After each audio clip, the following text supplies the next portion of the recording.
I told you that I want to go to that festival in Sweden. No, you said it would be cool to go. Yeah, and then I got the opportunity and I decided Look, to do it. I don't mind you going. I just wish you would have told me. That's all. Dude, she needs a therapist. You've been wanting out of this stupid relationship for like a year now. And don't forget about all of the beautiful Swedish women you'll meet in June. Okay, guys. That's not her again. Seriously? Babe, what's happening? Danny. I was so very sorry to hear about what happened. I'm sorry.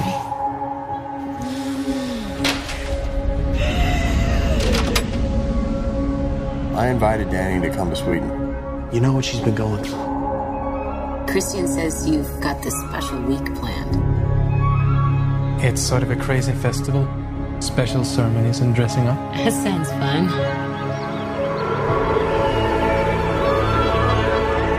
Unbelievable.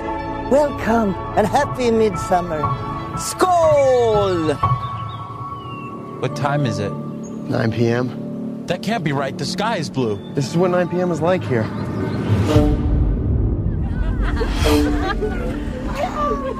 How long have you two been together? Just over 3.5 years. 4 years. Really? Yeah? What do you think? It's like another world. Tomorrow's a big day. Is it scary? What is it? It has special properties.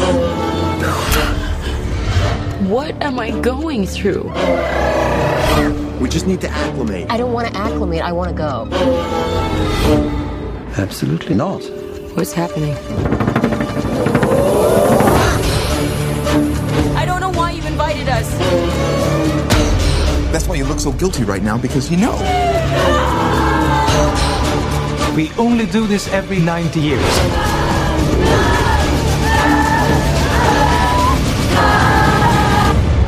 I was most excited for you to come.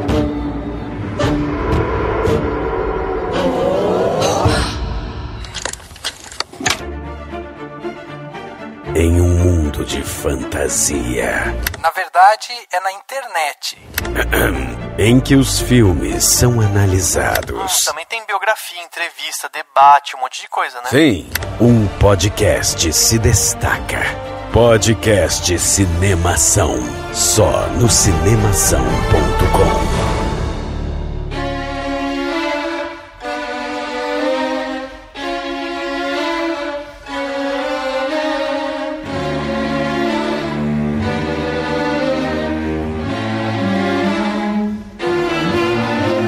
Seja bem-vindo ao podcast Cinemação 338. Eu sou Rafael Arinelli e eu queria que o Ari Aster em um filme de super-herói. Olá, eu sou a Natália e eu queria dizer que folk horror não é igual ao horror rural.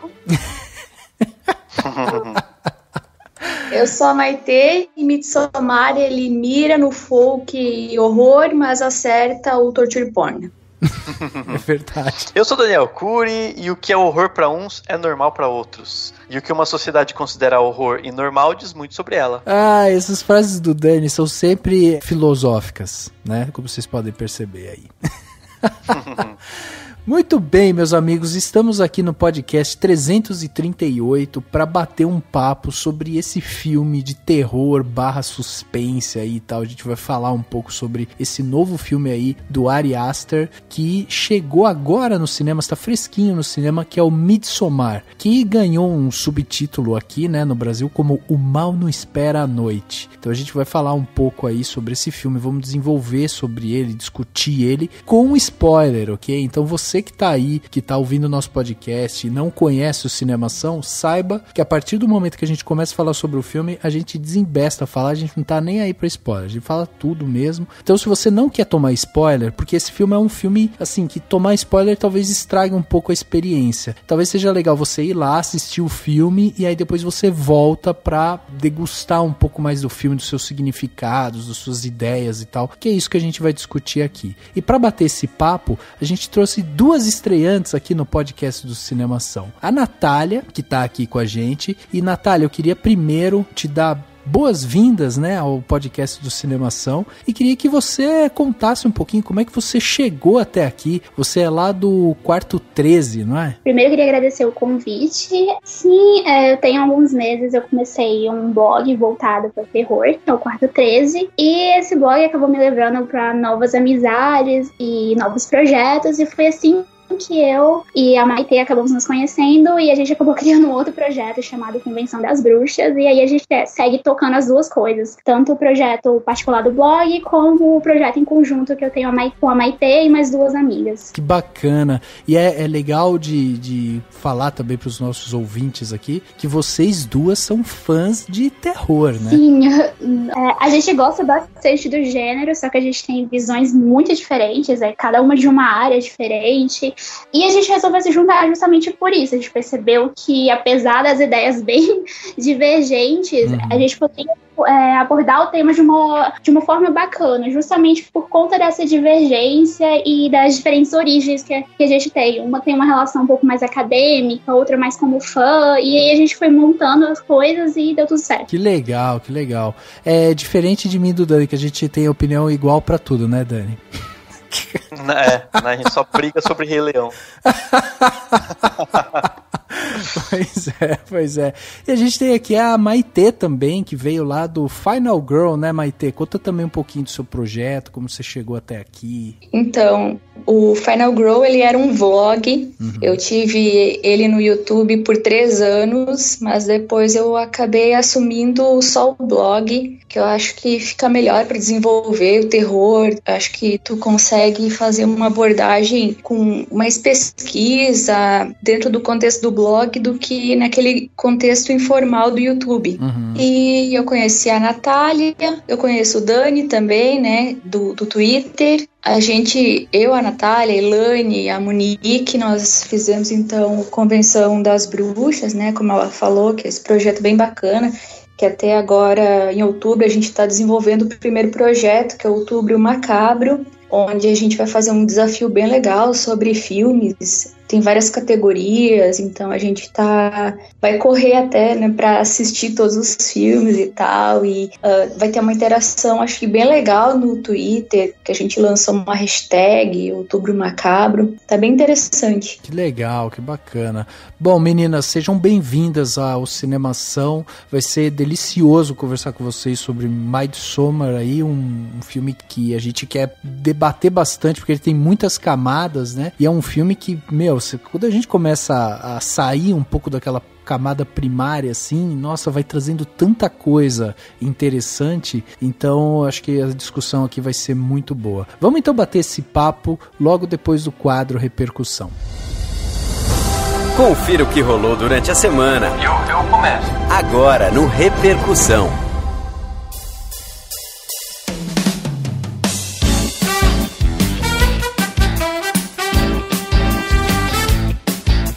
Filme bom é aquele filme que faz a gente refletir sobre ele, né? Principalmente quando o filme tem tantas camadas como Midsommar tem. Então, você que tá aí, que correu, que assistiu o filme, que tá louco pra conversar com ele, tá louco pra tentar entender um pouco mais e tirar suas ideias ali só da sua mente, colocar no mundo e tal, escreve pra gente porque a gente quer saber o que você tem pra falar sobre Midsommar e sobre os outros podcasts que a gente já produziu, né? Afinal de contas, a gente tá aqui pra receber crítica, elogio, sugestão, qualquer coisa. Quer falar sobre cinema, entretenimento, sobre o Cinemação como um todo, manda seu contato aí para contato@cinemação.com.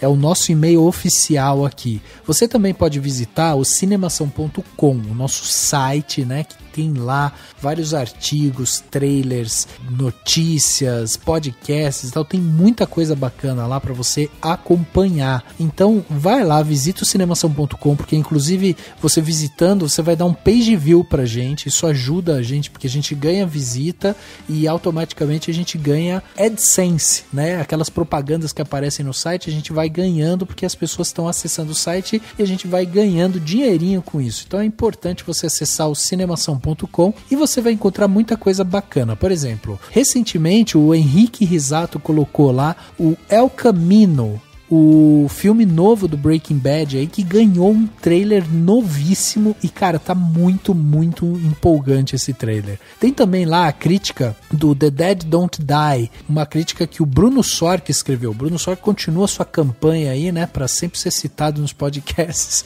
e ele escreveu aí essa crítica muito bacana. Tem também lá uma crítica do Matheus Macedo, a crítica da Rainha de Copas, que também tá lá no site, e muita outra coisa bacana, além do novo podcast do grupo do Cinemação, que é o Geração M, que lançou o seu primeiro episódio, que é Da Terra à Lua, os mundos da TV Cultura. O Henrique e o Xaxim conversam um pouco sobre tudo que eles viram na TV Cultura no saudoso ano de 1980, 1990. Eles vão conversar um pouco sobre isso. Cara, muita coisa bacana dentro do cinemação.com. Então vai lá, cinemacal.com, visita a gente que você vai gostar. E aí você visitou a gente, você deu clique, você deu page view, você deu audiência pro podcast e você não sabe mais como agradar a gente, porque você ama a gente, quer agradar a gente demais, é só você virar um patrão ou uma patroa do Cinemação.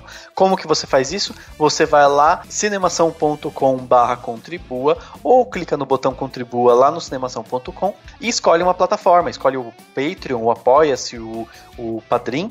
Você vai escolher uma plataforma, você vai contribuir com a gente a partir de R$1 por mês, mas é óbvio que pode ser 5, pode ser 10, pode ser muito mais, porque afinal de contas, né, você pode dar todo o seu dinheiro, dar o seu dízimo, em vez de dar pra igreja, você dá pra Cinemação.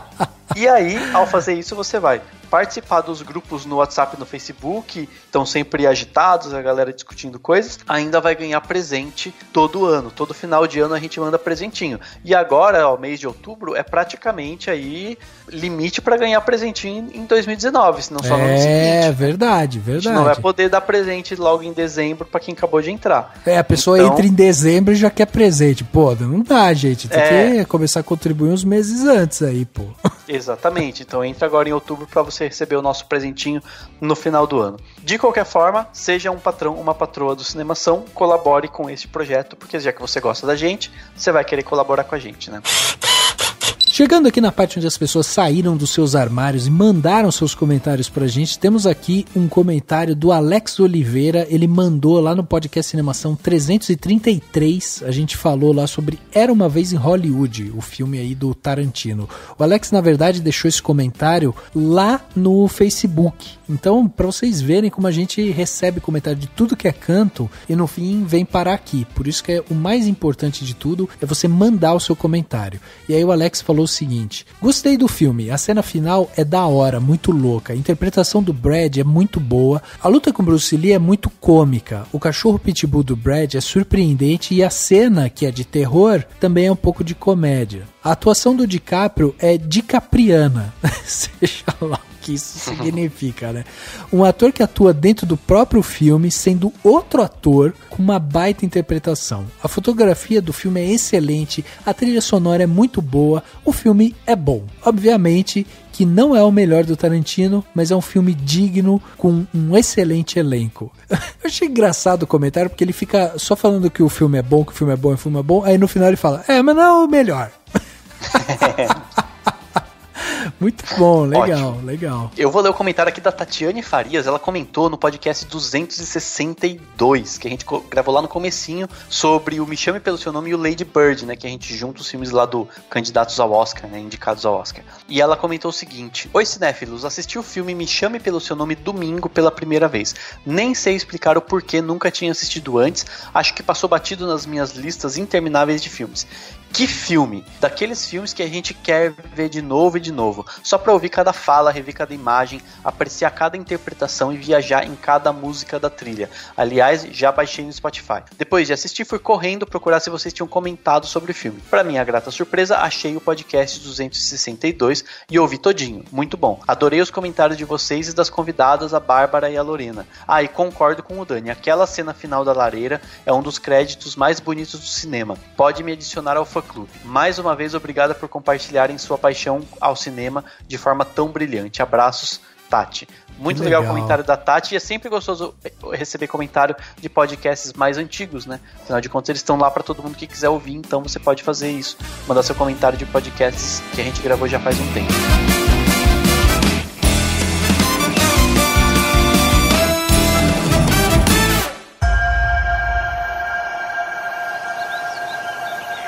Christian says that you've got some special thing planned. Yeah, it's like a crazy 9-day festival. It only happens every 90 years.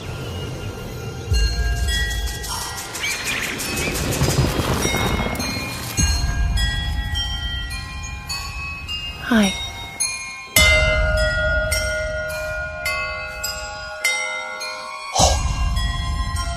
Hello. Theodore. You can't speak. You can't move. But this opens you up to the influence. And it breaks down your defenses.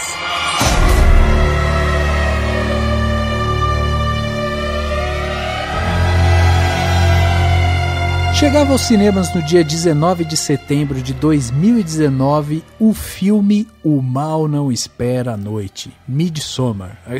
Na verdade é só Midsommar, né? Mas a gente tem aquela mania de colocar aquele subtítulo. No Brasil não é nem subtítulo, não é nem segundo título, não tem nem o Midsommar, eles tiraram, né? Ficou só O Mal Não Espera a Noite. Mas ele é bom pra passar no SBT depois, mas não vai passar mais, enfim.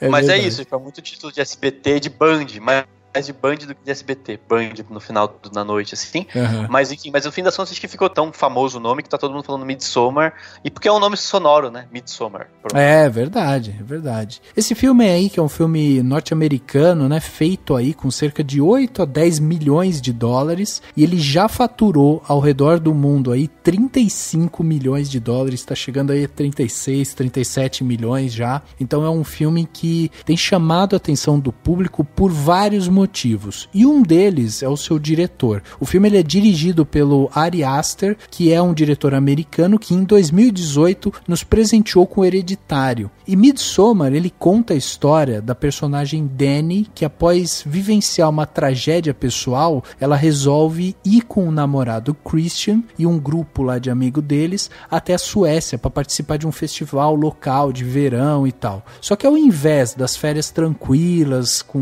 o qual eles estavam sonhando, né, fazendo pesquisas ali e tal, o grupo acaba se deparando lá com rituais bizarros de uma adoração pagã. Dani, que é co-host aqui, tá, e que não teve recentemente nenhuma tragédia pessoal, traga pra gente, Dani, quem mais completa essa ficha técnica de Midsommar, né? Quem que são esses personagens, quem que faz esses personagens aí, né? Diz pra gente. Então, o seu Ari, que é o diretor, ele trouxe a galera que já estava trabalhando com ele, né, assim, a montagem do filme, né, do Midsommar é do Lucian Johnston, que fez a montagem do Hereditário, que tinha trabalhado antes no departamento editorial do Noé, da Balada de Buster Scruggs e outros filmes. A fotografia do filme é do Paweł Pogorzelski, que é um cara, pelo jeito da Polônia, imagino, pelo nome, que também fez a fotografia do Hereditário, o que é muito interessante, porque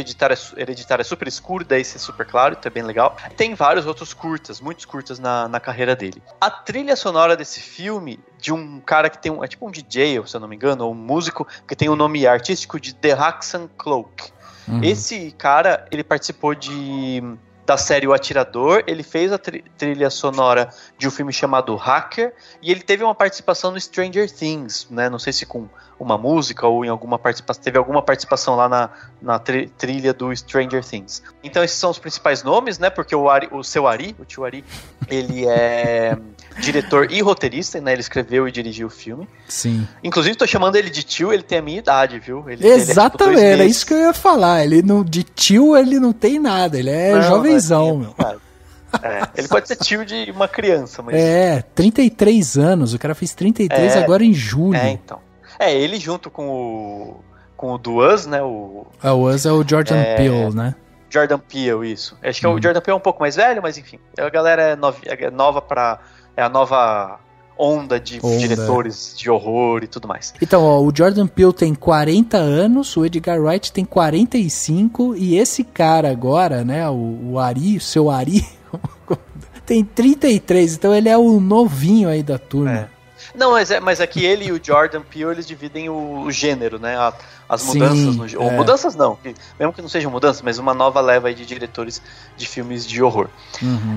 Mas só pra continuar aqui, né? No elenco do filme, a gente tem a Florence Pugh, o Jack Reynor, o Wilhelm Blomgren, o William Jackson Harper, o Will Poulter e a Eloria Torcha, entre outros, claro, mas esses são os nomes principais. Nenhum é super famoso, ninguém que, nossa, todo mundo ouve o nome e fala, daquele, mas a Florence Pugh fez algumas coisas bacanas, ela fez lá ela tava no Lady Macbeth, né, a Florence Pugh, e o Jack Reynor, eu lembrava dele daquele filme lá, daquele musicalzinho que tava na Netflix, que deveria ter tido alguma indicação Oscar, e que é bem legal, que é um filme irlandês, e o Jack Reynor é irlandês, né? Que foi criado na Irlanda e tal. Mas o resto são nomes bastante jovens, assim, e tal. Tem o Will Poulter, que fez vários filmezinhos por aí, que a gente lembra da cara dele. Mas, enfim, via de regra, é um elenco bastante ou jovem ou não tão conhecido. Assim. A Florence Pugh, ela chamou muito a minha atenção, primeiro pela atuação dela, que eu achei uma atuação fantástica, assim, mas ela me chamou a atenção também porque ela me lembrou alguma coisa ali da Chloe Grace Moretz, sabe? Tem alguma coisa dela ali que me chama a atenção. O Henrique, que foi assistir com a gente, falou da Letícia Colin, né? Você que falou, né? Eu lembrei muito da Letícia Colin. Eu falei, nossa, ela é meio parecida com a Letícia Colin. Eu achei, pelo menos, mas... Talvez... mas é meio que o mesmo...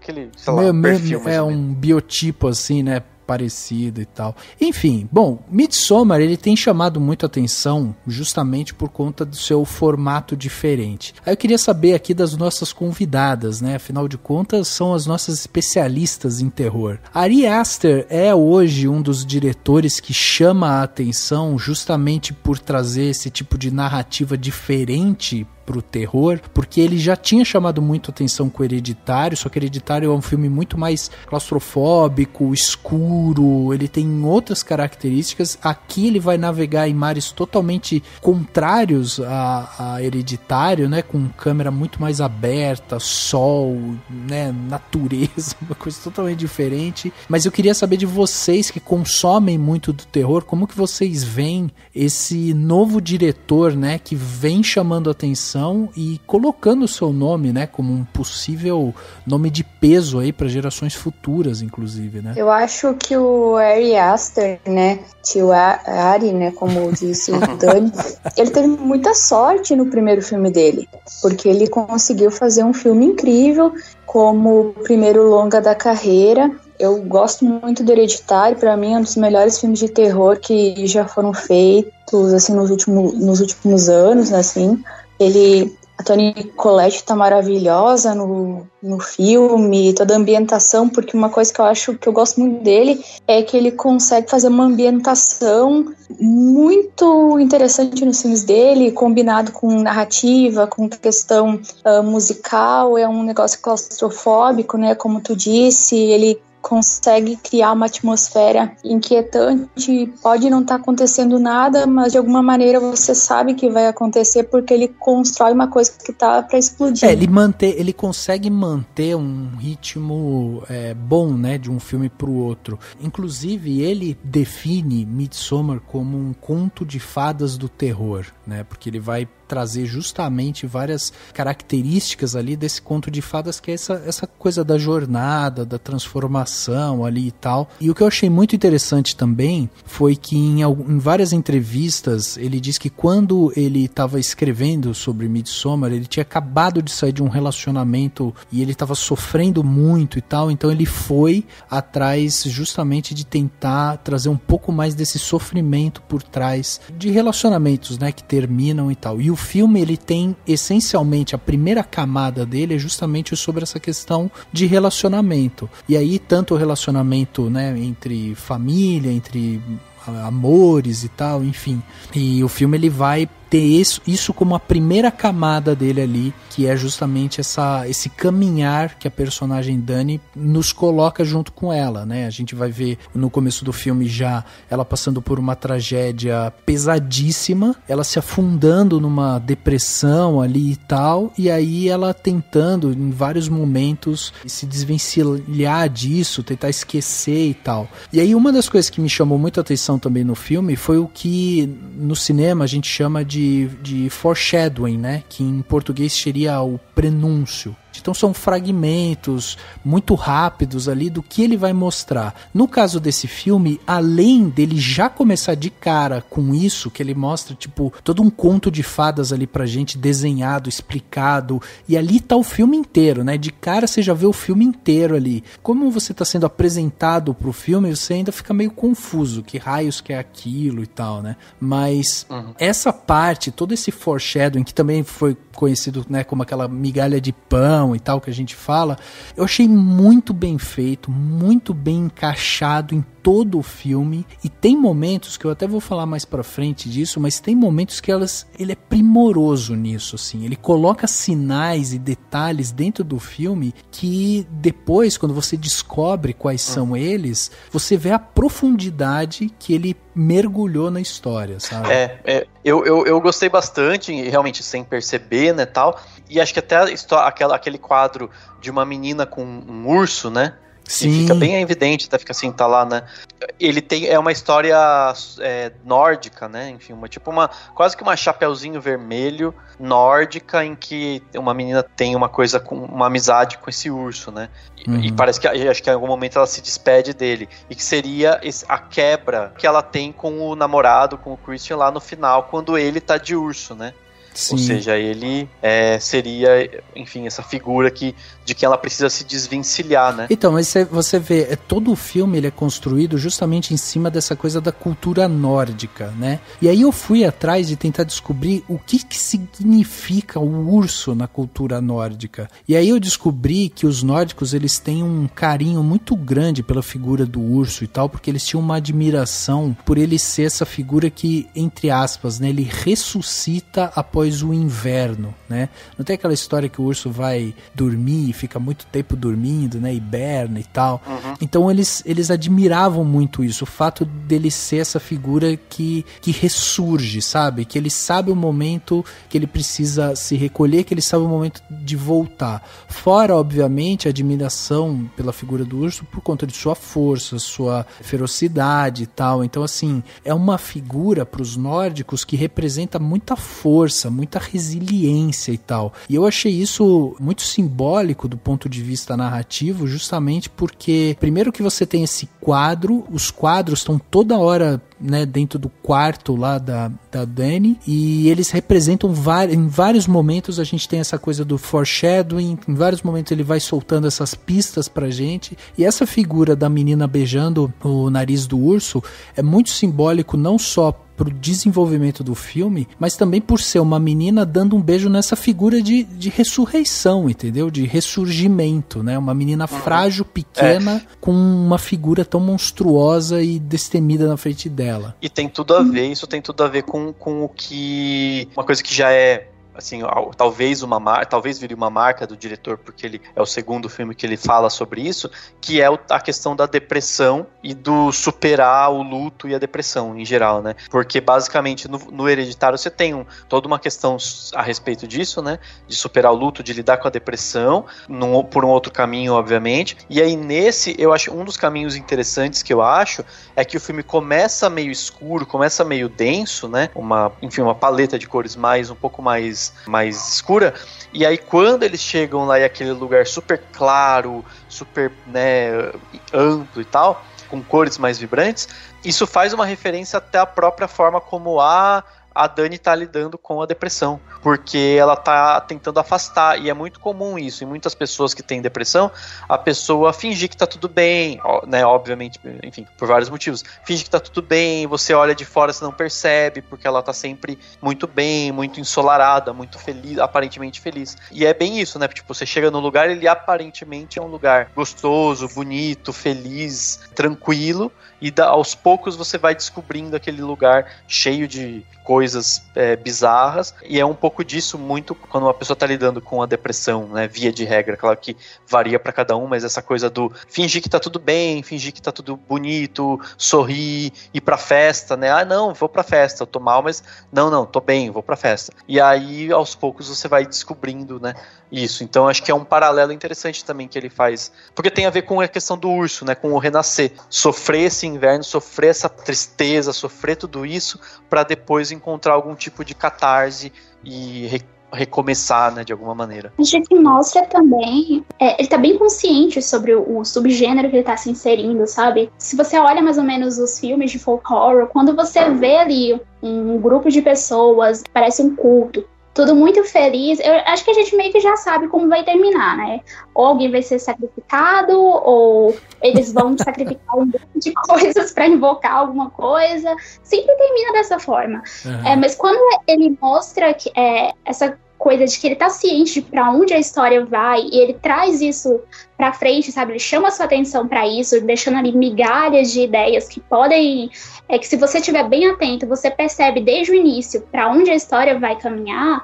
Eu acho que isso acaba dando uma outra camada pra tudo, sabe?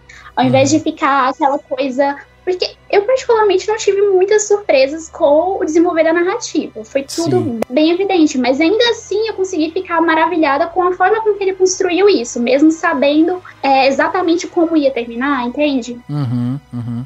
Eu acho que isso é uma coisa realmente que a gente precisa deixar claro, assim, porque o formato em si do filme, ele é bem comum, assim, né? Ele realmente, ele vai entregando tudo aquilo que a gente imagina que vai acontecer.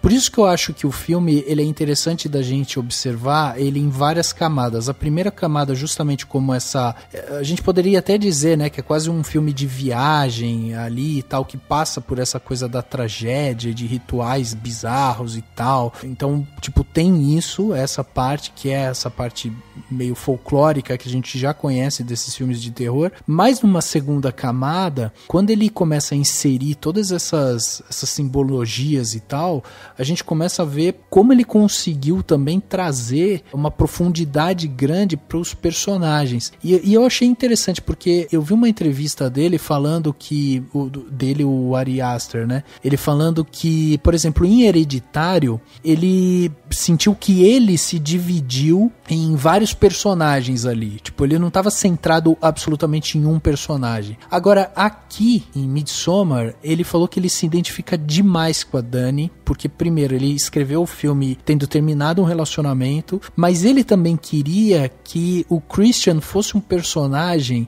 minimamente reconhecível, sabe? Minimamente conectável, vamos dizer assim.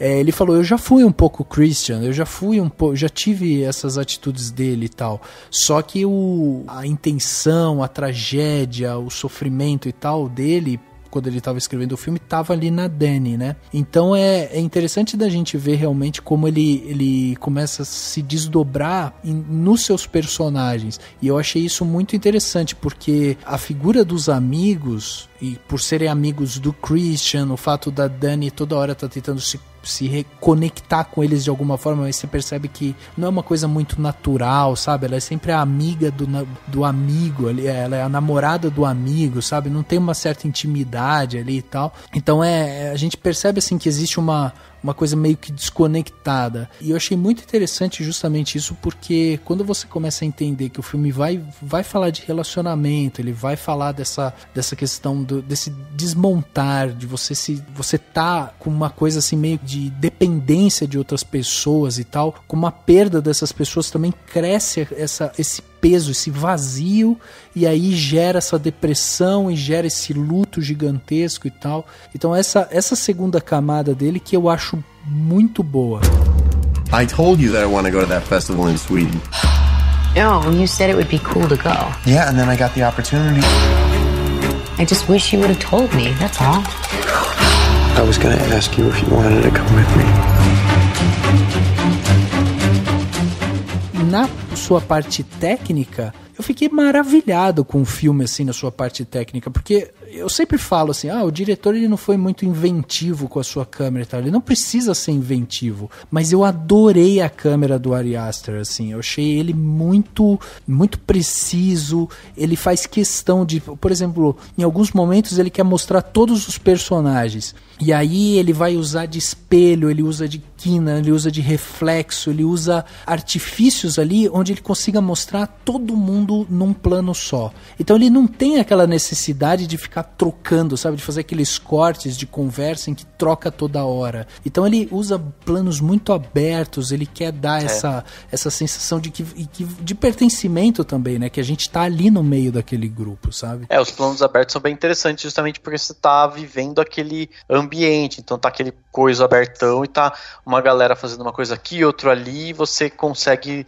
localizar também, se localizar bem no espaço, né? Uma coisa que eu não vou concordar contigo, mas é essa questão, assim, eu acho que ele focou bastante na Dani, né, nessa personagem da Florence. Ele, né, consegue criar uma personagem, assim, que entrega uma atuação bem visceral. Ela realmente fez com que eu assistisse até o final por causa dela, assim, principalmente porque os outros personagens, tirando um pouco o Christian, que acho que ele é um pouco melhor desenvolvido, mas os outros jovens, os antropólogos, que eles estavam juntos ali, e até mesmo aqueles 2 mochileiros que eles estavam lá no festival, eu não sei porque eu acho que ele não foi tão profundo, ele não aprofundou tanto as histórias deles, tanto que chegou no final, nossa, eles começaram a desaparecer e eu fiquei assim, nossa, eu não lembrava mais nenhum nome das criaturas, sabe?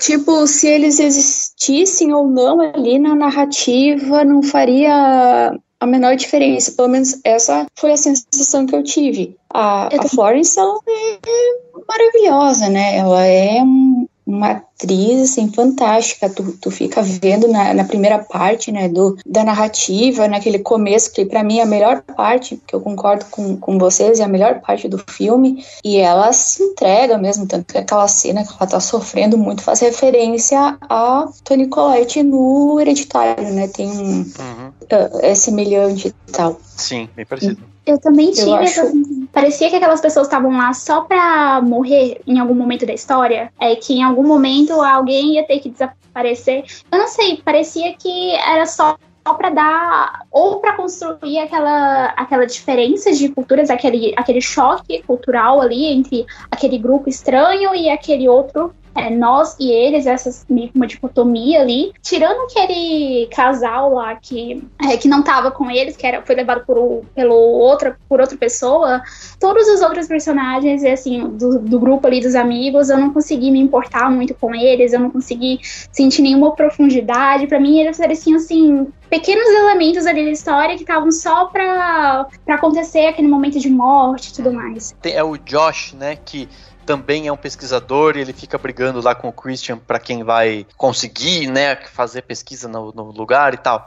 Uma coisa que eu percebi nele, que eu achei interessante a princípio, eu falei assim, ele é a típica pessoa que tá cega a outras coisas, ou seja, não tá prestando atenção no todo porque tá muito focado no próprio ego, vamos dizer assim, na própria pesquisa, naquilo que só interessa pra ele. Mas ao mesmo tempo, o Christian também tem isso, né? Então ele tá repetindo uma característica, ou seja, realmente ele poderia ter sido ou mais aprofundado ou ir para um outro caminho, né? E a mesma coisa com aquele rapaz lá que faz xixi na árvore, que é o Will Poulter, porque ele é a mesma coisa não, mas ele é tipo o típico personagem mala que tá lá também pra, realmente, só pra fazer número e pra ser um elemento de desconexão, né? Uma coisa meio aleatória, assim. Mas você sabe que é aí que eu acho que ele é feliz em colocar esses personagens, porque assim, a gente tá vendo a história da personagem Dani, então eu acho que realmente não há necessidade de você ficar se aprofundando no Mark, no Josh, no Pearl, nos outros personagens.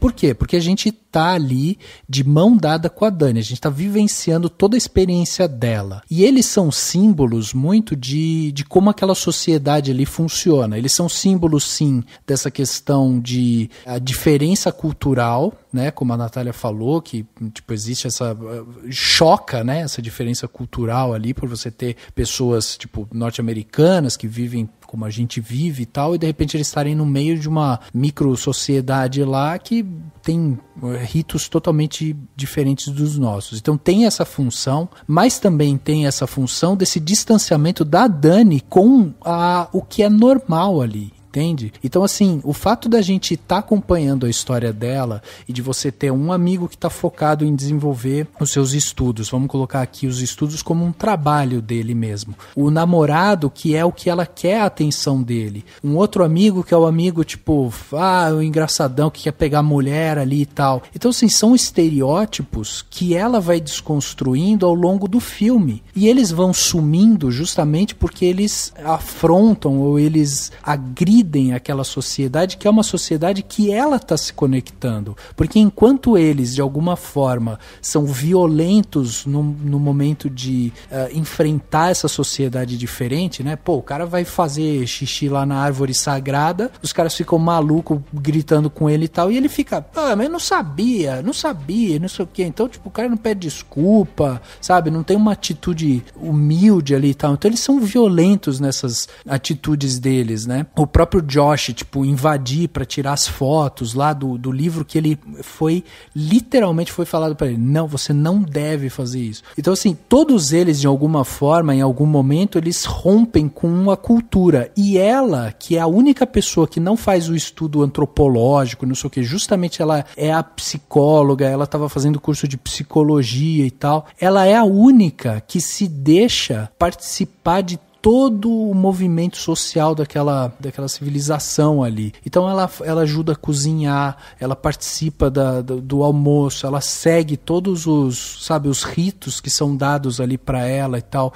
Então eu acho que esses personagens, eles funcionam muito como isso, como uma desconstrução da própria Dani, sabe? Com o que é o mundo normal e para onde ela estava indo. Mas eu acho que o Christian também ele tá aceitando aquilo. Não, ele também. Ele também tá tentando entrar, assim, até mais, porque ela fica bem mais chocada com a cena lá bizarra dos velhinhos pulando do penhasco, né? E ele não, ele meio que já diz, e é interessante isso, acho que é uma discussão interessante do filme, que é essa coisa do que é estranho pra você, né, pra uma sociedade, não é pra outra, né, essa coisa do tipo, ele fala, eu achei interessante isso, né? Ele fala, pra gente é super chocante, é bizarro, mas se eles olharem pra nossa sociedade onde a gente coloca, né, os velhinhos nos asilos, eles vão achar isso bizarro. Então, é bem, assim, e aí ele já tá aceitando um pouco mais. Então, ele aceita, mas ele aceita muito de um modo racional. Entende? E se a gente fizer esse paralelo com um filme falando sobre relacionamento, sobre depressão, sobre esse tipo de coisa, percebe como o Christian, ele é esse lado racional, ele é o cara que tá ali, que ele tá investigando, que ele tá pensando, ele é racional nas atitudes dele ali. E ela é a pessoa que tá se entregando, é o emocional. Então ela é um outro ponto de vista.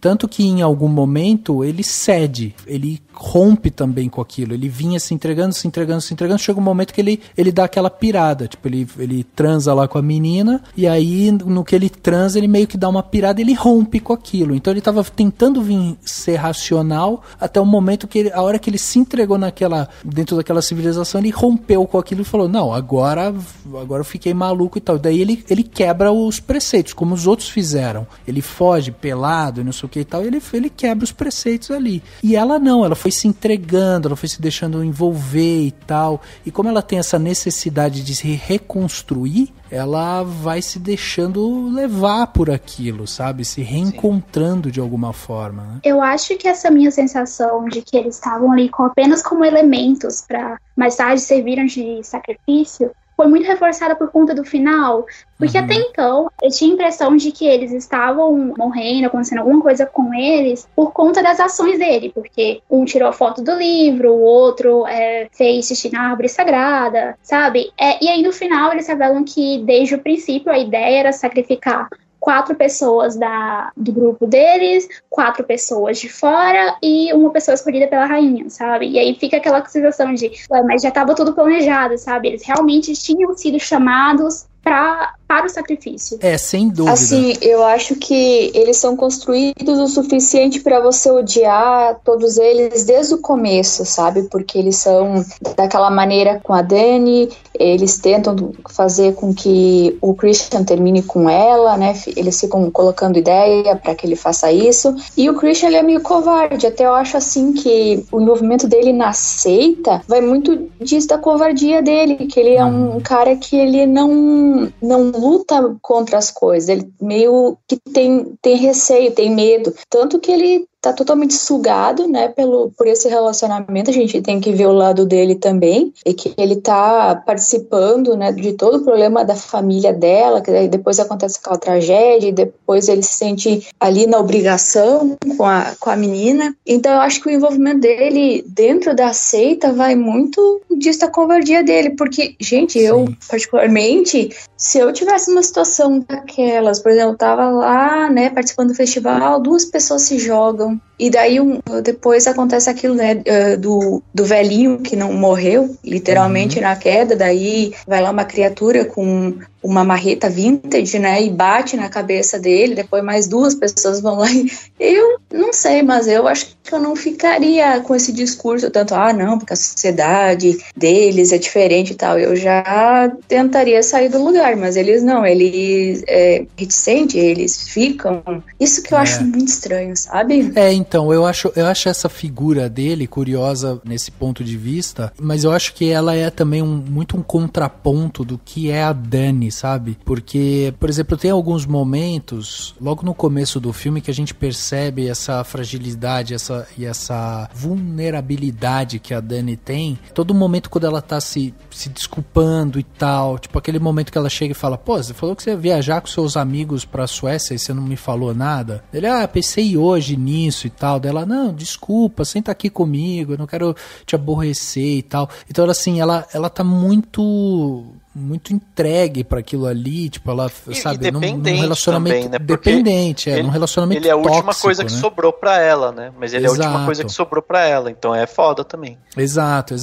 Mas ele é uma figura que a gente percebe que ele não se conecta muito, nem com a dor dela, assim, tipo, por mais que ele esteja com ela e, né, ele se sinta na obrigação de ficar com ela, você percebe, assim, que ele não tem essa conectividade, assim, emocional. Por isso que eu acho que ele é um ser ali muito racional, assim, sabe? Ele tenta tudo racionalizar em vários momentos, enquanto ela é pura emoção, ela tá vivendo um momento terrível de emoção e tal, e ele tenta racionalizar. E faz todo sentido isso que você fala, assim, o termo que você usou, né, ele não se conecta, é interessante porque ele tem a ver com o que vai se desenhar no final do filme, que vai consolidar a nossa imagem do que é aquela sociedade, quando as mulheres se conectam. Acho que no fim das contas é uma sociedade extremamente matriarcal, né? Sim, e as mulheres estão conectadas, tanto no momento lá da, vamos chamar de fecundação, né? Que a menina tá, né, tendo pra, enfim, gerar mais uma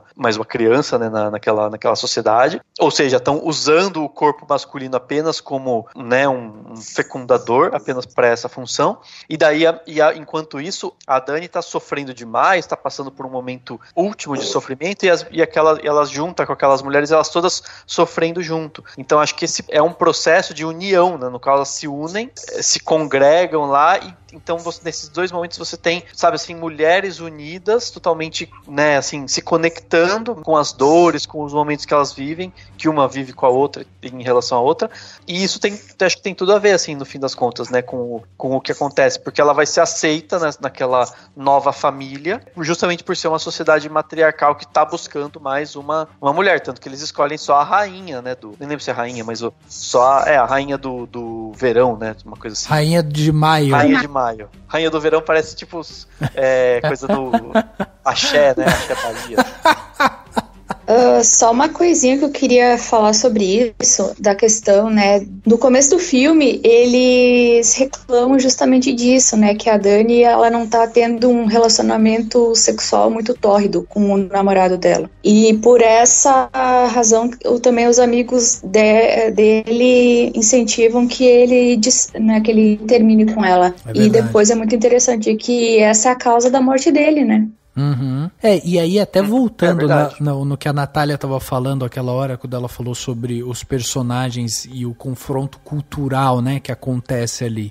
Eu acho, inclusive, que esses amigos, esses personagens ali, os ingleses e tal, realmente eles foram levados intuitivamente ali por quem escolheu, né, no caso o Pili ou Pelé, sei lá o nome do cara ali, mas foram levados ali porque ele sentia que a Dani poderia ser essa rainha de Maio, os outros poderiam servir realmente como serem esse pessoal do sacrifício e tal, mas existe também por exemplo, o irmão do Pili, em algum momento ali, quando eles estão selecionando, ele se voluntaria para entrar lá no sacrifício, porque entende-se que a escolha que ele fez não foi tão boa quanto a do Pili, né? Então ele meio que fala, já que eu não fiz uma escolha tão boa assim, então eu tô me voluntariando e tal. O pessoal acha isso muito nobre dele também. E também existe uma outra questão, que é justamente você manter aquela sociedade o mais nativo, o mais natural possível. Então tem um diálogo muito interessante do Christian com um membro lá daquela sociedade, que ele pergunta sobre o incesto, né? Ele fala, você já não teve caso aqui de incesto e tal. E se vocês bem lembram, tem aquela figura que é o Ruben, né, que é aquele ser deformado ali que faz as escrituras e tal. O Ruben, ele é essa figura que simboliza um incesto. Por quê? Porque ele tem que ser um ser 100% natural ali daquela sociedade para ele ter a visão para escrever o livro sagrado deles ali. Então o Ruben, ele é essa figura. E isso eles também explicam ao decorrer do filme. Eles falam, e quando o Ruben morrer, o que acontece? Daí o cara fala, não, quando ele morrer vai vir outro. Então assim, eles trabalham para que esse ser que faça as escrituras, que dite as regras ali para ele, tem que ser um ser que seja 100% de dentro da sociedade deles. Para eles não sacrificarem a própria sociedade ali, eles acabam trazendo esses seres de fora, esses estrangeiros, para que eles sirvam justamente como esse sacrifício para que a sociedade permaneça ativa ali. E no caso dessa rainha de Maio, tem tantos significados atrás disso que, assim, a gente perderia horas aqui. Mas, por exemplo, o fato da Dani ser a rainha de Maio e dela ser essa figura que está desmontada, de ser a figura frágil, dessa figura, né, que tem o namorado abusivo e tal, ela ser colocada no patamar de rainha dentro daquela sociedade onde é dado para ela o poder de tomar as decisões, ela decide quem vive, quem morre, ela decide qual é o horário de comer e tal. Tipo, eles estão entregando para ela o poder para ela, e no momento em que ela sofre, ela não sofre sozinha. Então isso é muito significativo também para essa menina que tá desmontada, como ela começa a se reconstruir a partir desse momento. E aí é óbvio que a gente não entra exatamente em todos os conceitos ali daquela sociedade, mas entende-se que essa questão do incesto, a gente não sabe como é que essa rainha de Maio ela continua seu reinado lá, porque aparentemente ela vai entrar em outro relacionamento abusivo, né, que é com a sociedade. Mas como o incesto ele é visto como essa formação de uma raça pura para as inscrições, talvez a própria rainha de Maio seja uma matriarca que a partir dali vai ter que ajudar a população a se continuar se proliferando, entendeu? Então, assim, ela acaba sendo esse renascer, esse ressurgimento, sabe, da Dani como figura, como pessoa. Ela acaba se desfazendo, queimando, né, o seu abusador ali, no caso Christian, né, ela acaba cortando o vínculo, término do relacionamento com ele, e ela passa a ser dona do seu próprio universo ali, né, no seu próprio ser. Dude, she needs a therapist. You've been wanting out of this stupid relationship for like a year now. And don't forget about all of the beautiful Swedish women you'll meet in June. Okay, guys. That's not her again. Seriously? Babe, what's happening? Danny.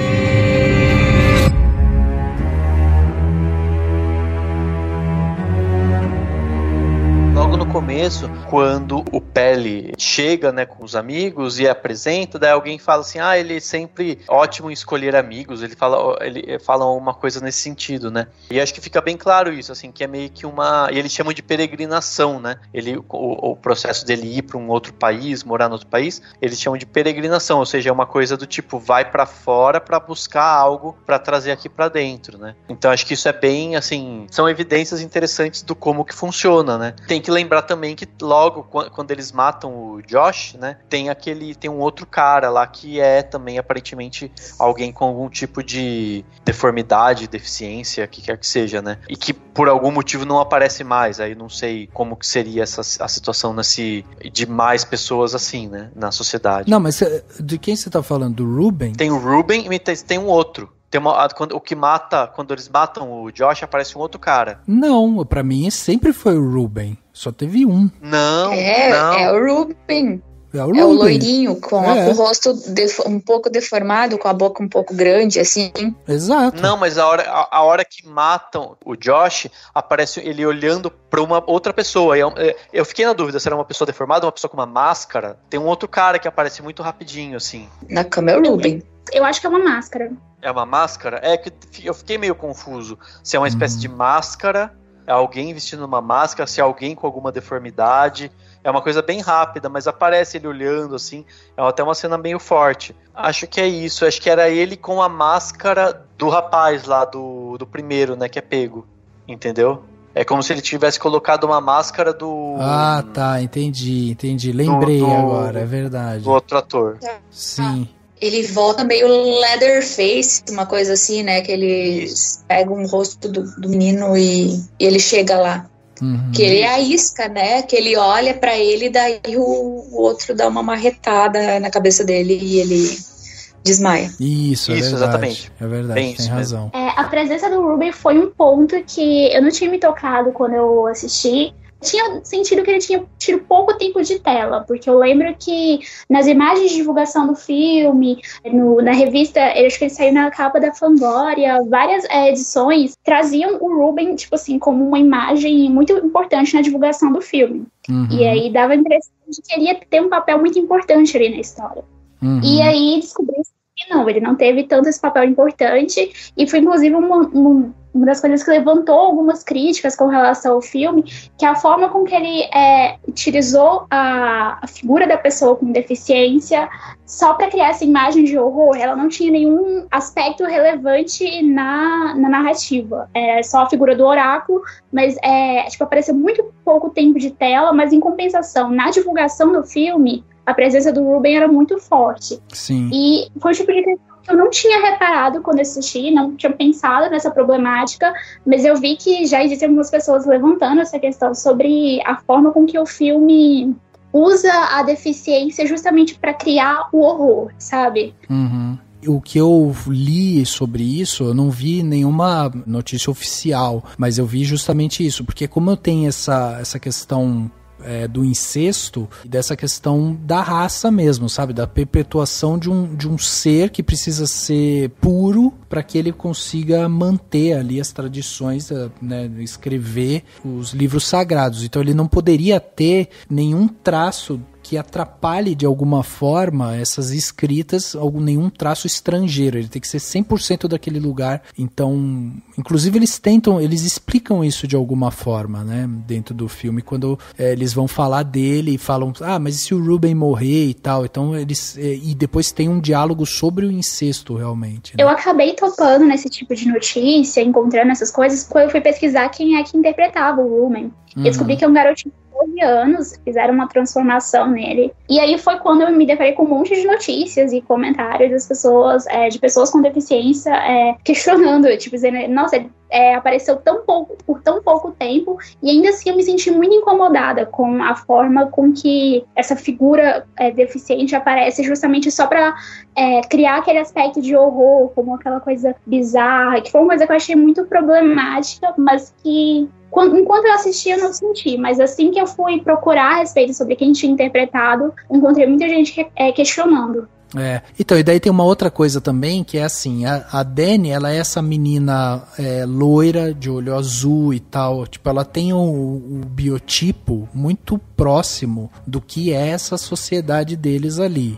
Então ela também é essa pessoa que pode se encaixar mais facilmente dentro da sociedade deles ali, né? Então, o fato dela ter se tornado, tipo, Rainha de Maio e tal, e depois no final, quando vai pra parte realmente dos sacrifícios ali, eles inclusive falam, o Pili trouxe aqui uma pessoa que ele julgava ser a pessoa certa pra ser a nossa rainha, e ela se mostrou ser essa pessoa. Então, tipo assim, a gente não sabe, por exemplo, quando aparece aqueles dois anciões, por exemplo, a gente não sabe exatamente o que eles são, né? Se eles são, tipo, simplesmente os matriarcas ali e tal, né? Os patriarcas, enfim. A gente não sabe o que eles são ali dentro, aqueles dois velhinhos que se jogam no penhasco. Acho que eles são justamente as pessoas que estão comandando aquela cerimônia, porque eles vão se matar depois. Porque o cara fala antes, né? Parece que é uma brincadeira, que ele meio que fala, né? Faz uma coisa no pescoço, simbolizando que aos 72 anos, se eu não me engano, a pessoa morre. Sim. E acho que é isso. Eles são os dois que estão completando 72 anos naquele verão, né? Naquele ano. E aí eles vão fazer essa cerimônia de se matar, né? Que é a proposta da sociedade. Exato. Que é uma coisa que não acontece todo verão.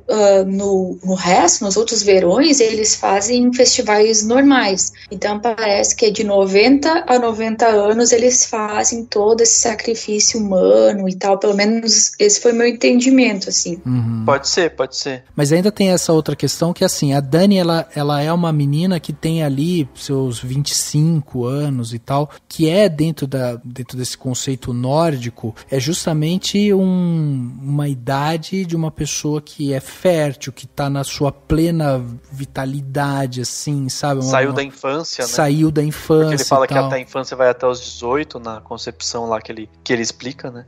Exato. Então é interessante, porque ela já é a figura que se encaixa de todas as maneiras dentro da sociedade deles ali, sabe? Então, tipo, ela é essa figura que realmente vai conseguir, de alguma forma, se encaixar ali. Ela volta a ter uma família de algum jeito, né? Não à toa ela tem aquele sorriso no final, né? Como se ela realmente terminasse um ciclo, estivesse começando um outro, tipo, venceu a tristeza, a depressão e tal, e ela acaba tendo esse poder dado a ela. E até quando perguntado, o Ari Aster foi perguntado, o seu filme tem será que é um final feliz esse que você deu? Daí ele disse que, tipo, primeiro que foi muito difícil dele encontrar um final, mas que ele não consegue dizer se é um final feliz, porque pra ele é um final muito catártico, assim. Então ele fala que é a parte da purificação, da reflexão, e que ele acha que cada um tem que ter um pensamento, um sentimento para esse final. E eu acho isso muito, muito bacana também, sabe? De você ver, tipo, o diretor chegar e falar assim, eu não sei se é um final feliz, porque será que existe realmente um final feliz? Será que existe um jeito bom de terminar um relacionamento e tal, sabe? Será que existe isso? Então eu acho muito interessante dele chegar e ele falar sobre essa questão da jornada, desse fato dela conseguir de alguma forma se reencontrar, se reerguer, mas que ao mesmo tempo esse lance dela tá se reerguendo, ela tá também se inserindo dentro de um ambiente que é um ambiente que também é abusivo de alguma forma, sabe? Então é muito catártico mesmo, sabe? Como será que isso funciona? Então, ao mesmo tempo que parece uma coisa boa, porque se você for parar pra pensar no filme na sua primeira camada, ela é a única que sobrevive, ela virou a rainha do lugar e tal. Então, de uma certa forma, ela venceu, sabe? Ela conseguiu se encaixar de novo numa sociedade, ela conseguiu se reerguer. Mas, por outra camada, você vê que o lance da dependência dela ainda tá lá, porque ela ainda depende de outras coisas, ela ainda depende de uma estrutura, ela ainda depende desse apoio. Então eu achei muito interessante essa resposta dele quando ele fala, não sei se é um final feliz, mas eu queria fazer uma coisa muito catártica, sabe? De forma alguma, assim, eu acho que foi um final feliz, assim, na minha concepção.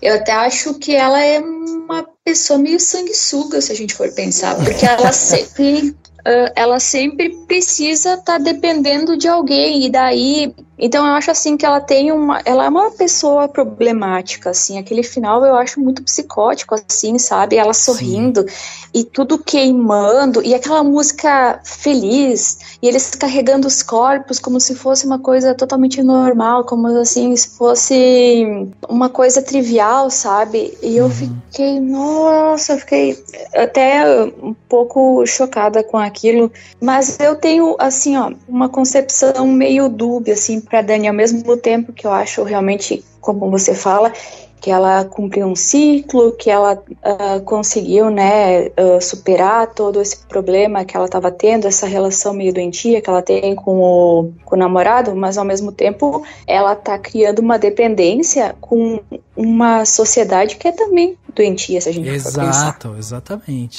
Mas você sabe que eu tava pensando nisso, eu até esbocei aqui um possível artigo, não vou prometer aqui, porque às vezes a gente tem só ideia pro artigo e não escreve, mas é porque, sério, eu acho que isso tem muito a ver com o que Midsommar tem a ver com os terraplanistas. Por que isso? Existe um processo de independência que todo mundo deveria ter, no sentido de ter uma independência emocional e uma independência de pensamento, que seria o ideal, na minha concepção, né? Seria o ideal que a gente tivesse, que todo mundo tivesse. Mas é muito difícil ter. E quando a pessoa não consegue ter, ela vai sempre se apoiar em algo. E ela sempre vai se apoiar num algo que tá do lado dela e que dá esse falso suporte, ou que é algo no qual a pessoa não consegue se desvencilhar. É o tal do senso de pertencimento, né, Dani? É o senso de pertencimento, exatamente. Então, assim, pra ela perder o senso de pertencimento que ela tinha com o Christian, né, que era a única coisa que sobrou pra ela, depois dela perder a família de um jeito tão trágico e tal, ela precisou encontrar um outro apoio, um outro senso de pertencimento, entendeu? E que tem muito a ver, eu acho, com esses movimentos obscurantistas que a gente tem vivido, né? No sentido de a pessoa tá tão sozinha, tão sem um grupo, sem se encontrar, e aí você encontra um monte de gente que tem um determinado, sabe assim, que acredita numa determinada conspiração, e você se junta a todo mundo, entendeu?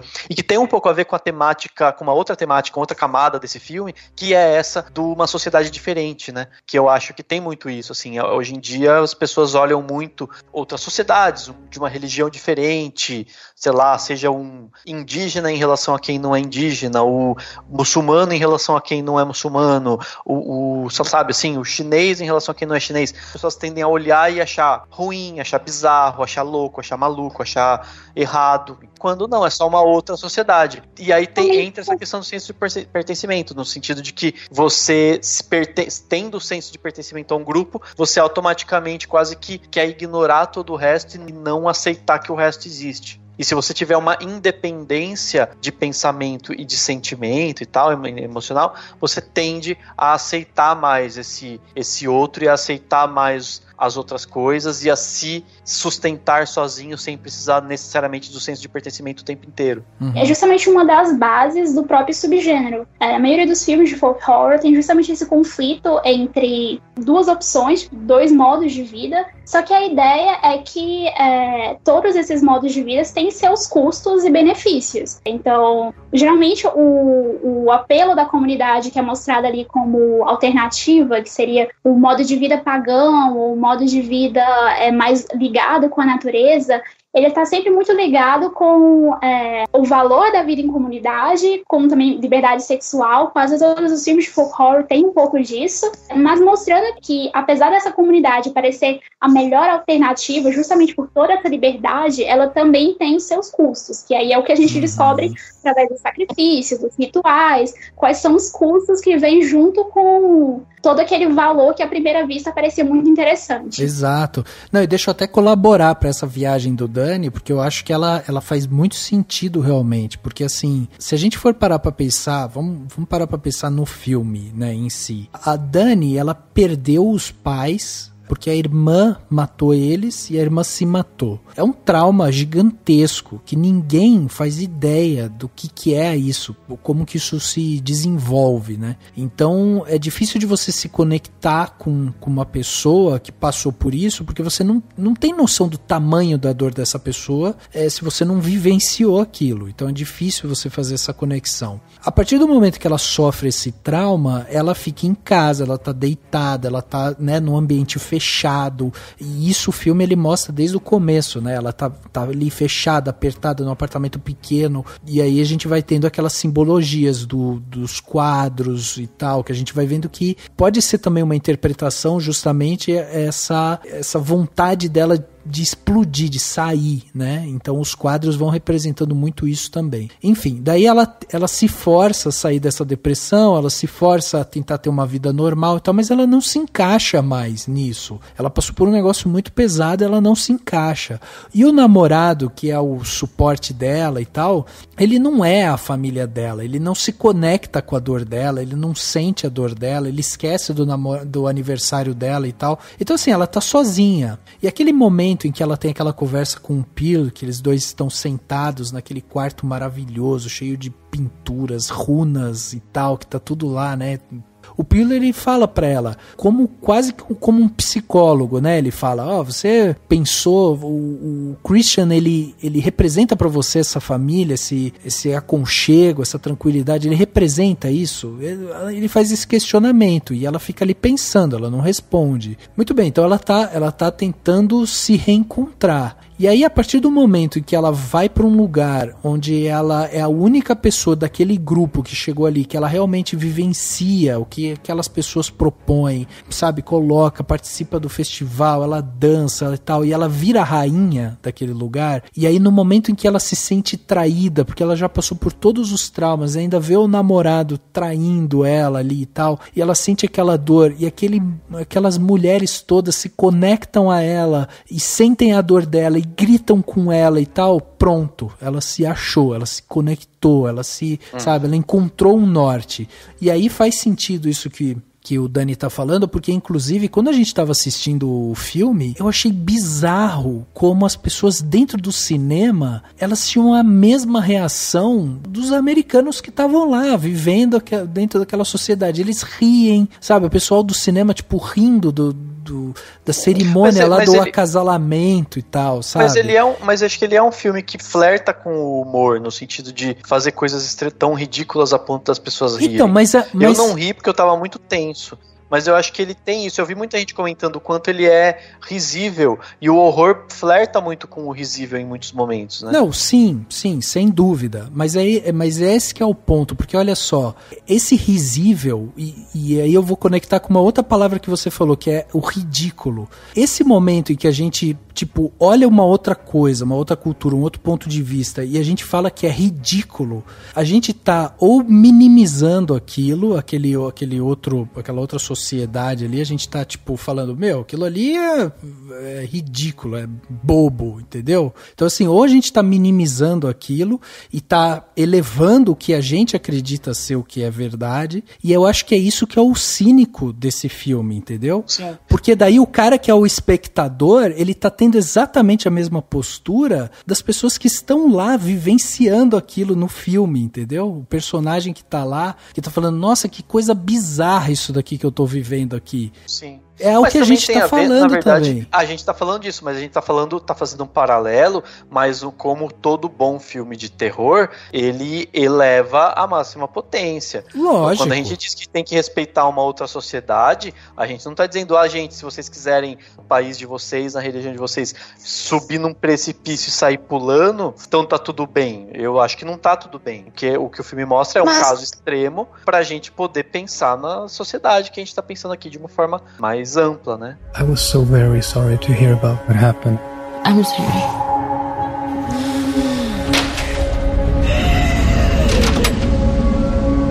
I invited Danny to come to Sweden. You know what she's been going through. Christian says you've got this special week planned. It's sort of a crazy festival. Special ceremonies and dressing up. That sounds fun. Assim, uma coisa que eu percebo assim no filme é que o Harry, esse diretor, quando ele foi desenvolver o culto, quando ele foi pensar na religião, né, que ele fosse abordar, né, no caso que é uma religião pagã, eu acho que ele não se aprofundou muito na pesquisa, na história, então ele fez um negócio meio leviano e até um pouco preconceituoso, porque a gente sabe, né, que o Midsummer, o Festival Midsummer, ele existe, né, que é o Festival da Colheita, ele acontece, né, em vários países da Europa, no Irã, até no Brasil, tem uma abordagem também mais atual, mais ligado com a religião, com o catolicismo, e o que eu percebo é que ele fez assim tudo muito superficialmente. Então quando você olha para aquelas tradições que eles estão fazendo ali, você tipo acha risível, porque é essa coisa do americano. O americano, ele adora transformar as coisas em exótico. Tudo que é um pouco diferente da cultura deles é exótico. Eles fizeram isso com os rituais de voodoo no Haiti, eles fizeram isso até mesmo naquele filme, né, dos anos 2000, o Albergue, né, que é do Laroff, que ele vai os mochileiros vão para um país do leste europeu, na Eslováquia, aí acontece tudo aquilo. Até eu acho muito isso, assim, que não tudo muito superficial. Então, como ele não fez uma pesquisa muito refinada, assim, sobre o assunto, aquelas coisas, elas se transformam em coisas risíveis, assim, a gente acha graça, ele fica fetichizando, assim, umas coisas, assim, que um ritual, né, como até o Marcelo Miranda estava falando isso, né, jornalista, que eles ficam fetichizando um negócio que não existe, sabe? Então, você sabe que eu entendo esse ponto de vista, mas eu não concordo com ele, porque eu acho que ele é provocativo, ele quer fazer isso, ele quer ser, sabe, ele quer mostrar uma coisa, tipo, primeiro que existe essa maximização que, como o Dani falou, tipo, é um filme de terror, então ele vai ser irônico, ele vai potencializar aquelas coisas ali e tal. E a outra coisa que eu acho que é uma ironia, quando ele pega um rito totalmente diferente do americano e tal, aí ele insere os personagens americanos ali e ele vai mostrando que eles não se encaixam com aquilo, sabe? E aí eu acho também que essa questão de, tipo, quando você faz... É um trabalho muito de antropologia.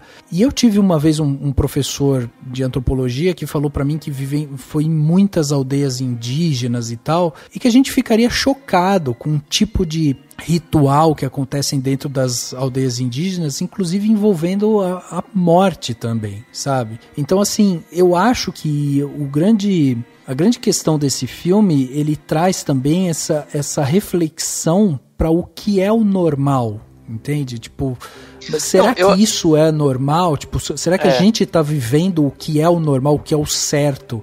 Então eu acho que ele questiona mas isso. Mas eu acho que assim, eu concordo um pouco com a Maitê, mas eu ao mesmo tempo acho que uma das ideias, uma das propostas talvez seja justamente não se aprofundar em uma cultura em si, justamente para evitar apontar para alguma coisa, ou seja, ele pegou uma ideia meio genérica e criou uma coisa que não existe, imagino eu. É por isso que ele mesmo fala que é um conto de fadas, né? Isso, porque o que acontece? Se você pegasse, ele tinha que pegar algum país, né, enfim, algum lugar, menos mal que pegou um país europeu, enfim, né, ainda bem que não pegou uma sociedade, mesmo que fosse uma sociedade criada enfim, em continentes que já sofrem com preconceito, seria muito pior. E ao não escolher, sabe, assim, um nome que existe, uma sociedade que existe, com deuses que existem, com sei lá, sabe, rituais que realmente existem, ao só pegar uma ideia muito genérica, ele evita justamente que a gente associe com algo muito específico. Sei lá, claro, a gente brinca, pode falar assim, gente, não quero mais ir pra Suécia. Se alguém falar, vamos pra Suécia, eu não quero, tô com medo. É uma brincadeira, mas óbvio que se você chegar na Suécia, mesmo que você vá num lugar mais afastado, você não vai chegar nem perto de algo parecido com aquilo, porque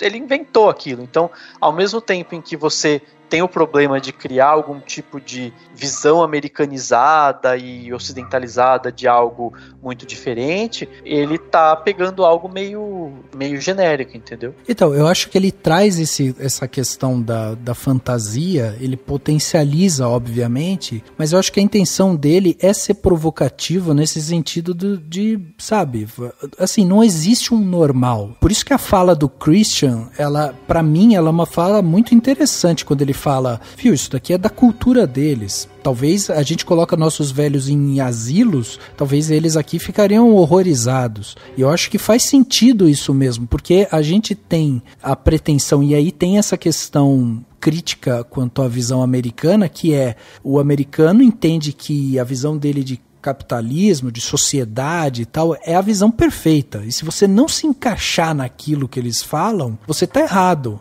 Entendeu? E pronto, você se torna um inimigo do Estado. Então eu acho que essa provocação que o Ari Aster traz pra gente, ela é interessante. Inclusive ele faz essas brincadeiras com as runas nórdicas, né? E aí eu tava até vendo, porque em vários momentos ele usa simbologias das runas e tal, que é algo que a gente vê justamente nesses festivais do Midsommar, né? E aí, só que assim, ele vai potencializando isso, ele vai trazendo essas simbologias. E aí tem inclusive um momento, não sei se vocês lembram, quando aqueles dois idosos cortam as mãos e aí a idosa passa a mão na pedra, assim, né? Na pedra ela passa a mão em dois símbolos, duas runas. E eu fui atrás para tentar descobrir o que eram essas duas runas. E daí eu descobri que ela passa a mão em um R, o R é chamado na runa como Raido, e ele simboliza a jornada, a viagem, o destino. E ela passa a mão também em um outro símbolo que é tipo uma seta para cima, que se chama Tiwas, que simboliza a honra, justiça, liderança, autoridade e tal. E esses dois símbolos voltam a aparecer depois, mais pra frente no filme, quando a Dani e o Christian colocam os mantos. E aí a Dani, ela tem no peito o símbolo justamente do R, que é o da jornada e da viagem, e o Christian tem o símbolo da seta para cima, que é essa coisa do homem, né? O símbolo do homem, que é a setinha para cima, de liderança, de autoridade e tal. Então é perceptível da gente ver como, tipo, tudo isso foi pensado, entendeu? Por isso que eu acho que ele se envolveu com essa história, ele trouxe uma profundidade e ele, na verdade, quis contar ele quis envolver a gente dentro de um conto, de uma fantasia. Por isso que ele fala que é um conto de fada do terror, entendeu? Só um adendo sobre isso. Eu tava lendo algumas entrevistas, assisti também algumas coisas que ele falou, e eu vi um comentário sobre como foi que o filme começou, né? E ele contou na entrevista do lançamento de imprensa do filme que, na verdade, ele foi abordado assim que filmou Hereditário por investidores da Suécia para filmar um filme ao estilo O Homem de Palha, sabe? The Wicker Man, que eles queriam um folk horror que se passasse na Suécia. E aí o Ari Aster falou que não tinha interesse em filmar isso, recusou a proposta. E passou algum tempo depois, ele teve aquele término dele de relacionamento, e aí resolveu pensar melhor e voltou atrás, aceitou a proposta do pessoal da Suécia. E aí a ideia dele era filmar um filme de término de relacionamento, mas ele precisava fazer isso dentro da estrutura de um folk horror. Só que ele resolveu abraçar a ideia, é claro, mas ao mesmo tempo tem algumas entrevistas que ele se sente um pouco incomodado com as perguntas com relação à cultura que ele estava retratando e tudo mais. E ele chega a comentar, inclusive, que alguns desses elementos eram, assim, ocasionais. Que ele, particularmente, não tinha muita ligação com o folk horror, mas ele já queria ter que fazer isso. Ele foi e fez. E foi um aspecto que, tipo, tinha sido a parte que eu mais gostei do filme, mas depois de ver a forma como ele falou desses elementos, eu fiquei um pouquinho desapontada, confesso. E a gente até entende, porque questão de orçamento e tudo mais, não dá pra você querer todas as suas ideias filmadas. Para filmar a ideia que ele tinha, ele teve que aceitar a questão de incorporar elementos da cultura do folclore, de envolver a Suécia nisso. É uma coisa aceitável. Eu só fiquei incomodada um pouco com a forma com que ele comentou isso, que parecia uma coisa assim uma coisa muito trivial, sabe? Interessante. Tanto que, assim, ó, a impressão que eu tive assistindo o filme é que o Ari Aster, ele reproduziu o The Wicker Man. Não tanto o de 73, mas o de 2006, que foi estrelado pelo Nicolas Cage. Então, tu tem todos aqueles arcos narrativos, começa com um negócio trágico, daí ele é obrigado a ir para essa ilha, né, para investigar, né, a menina que sumiu, e depois acontece todo o desdobramento, né, várias coisas sinistras, e até então chegar no sacrifício, e que colocam, né, ele naquele boneco de palha gigante, e a mesma coisa que acontece no Midsommar, né, tu tem a primeira parte, que o sofrimento dela, né, cenas escuras, aí vai para esse lugar exuberante, e daí todo o tempo eles ficam nessa questão. Primeiro uma cena de banquete, daí o diretor vai lá e te choca com alguma coisa, daí tem uma cena de dança, daí ele vai lá de novo e te choca, sabe? Eu acho que tem a estrutura do The Wicker Man, só que no meio disso ele coloca muito estrutura de filme splatter. Ele flerta diretamente com o folk terror ali em algumas coisas, na construção, personagens, nessa coisa do culto, mas eu vejo que tem muito essa coisa de querer te chocar, e às vezes ele faz isso muito gratuitamente, mas eu acho que é uma causa, assim, que isso acontece porque no Hereditário é um filme que chocou todo mundo, mas aquela violência do Hereditário, ela se justifica narrativamente, mas em muitos momentos do Midsommar, eu achei que foi tudo muito gratuito. Por exemplo, aquela cena do velhinho, né, que ele cai, e que daí eles mostram então o rosto dele sendo despedaçado 3 vezes, e depois eles mostram aquela cena do jovem, que ele tá sem a pele nas costas, que é uma coisa muito Hellraiser, assim, que tá todo esticado, mas para que não fique uma coisa tão torture porn, digamos assim, né, que até não gosto desse termo, mas que não fica uma coisa muito splatter, eles colocam umas florzinhas, assim, não, porque ainda é folk terror, entendeu? Porque tem florzinha aqui. Então, eu tenho meio essa visão que é pouco plágio, assim, do The Wicker Man, que tanto que eu acho que, assim, ele coloca muito aquela cena de banquete, cena disso, daquilo que tu vê, é exaustivo até, justamente porque o roteiro, ele é um pouco problemático, ele não é uma história tão, assim, muito desenvolvida, entendeu? Plágio é um pouco demais, assim, ele tem eu discordo um pouquinho dessa parte do plágio, eu acho que ele tá muito interessado, e ele usa esse termo mesmo, ele fala estrutura de um horror, principalmente interessado na forma como os filmes se organizam, e ele parece muito interessado nessa dicotomia entre uma coisa muito chocante e essa coisa da luz do dia, de você acompanhar essas cenas num ambiente que aparentemente é muito tranquilo, muito convidativo, mas que esconde coisas por trás. Eu acho que chega a ser o que a gente poderia falar como... Eu acho que plágio é uma palavra muito...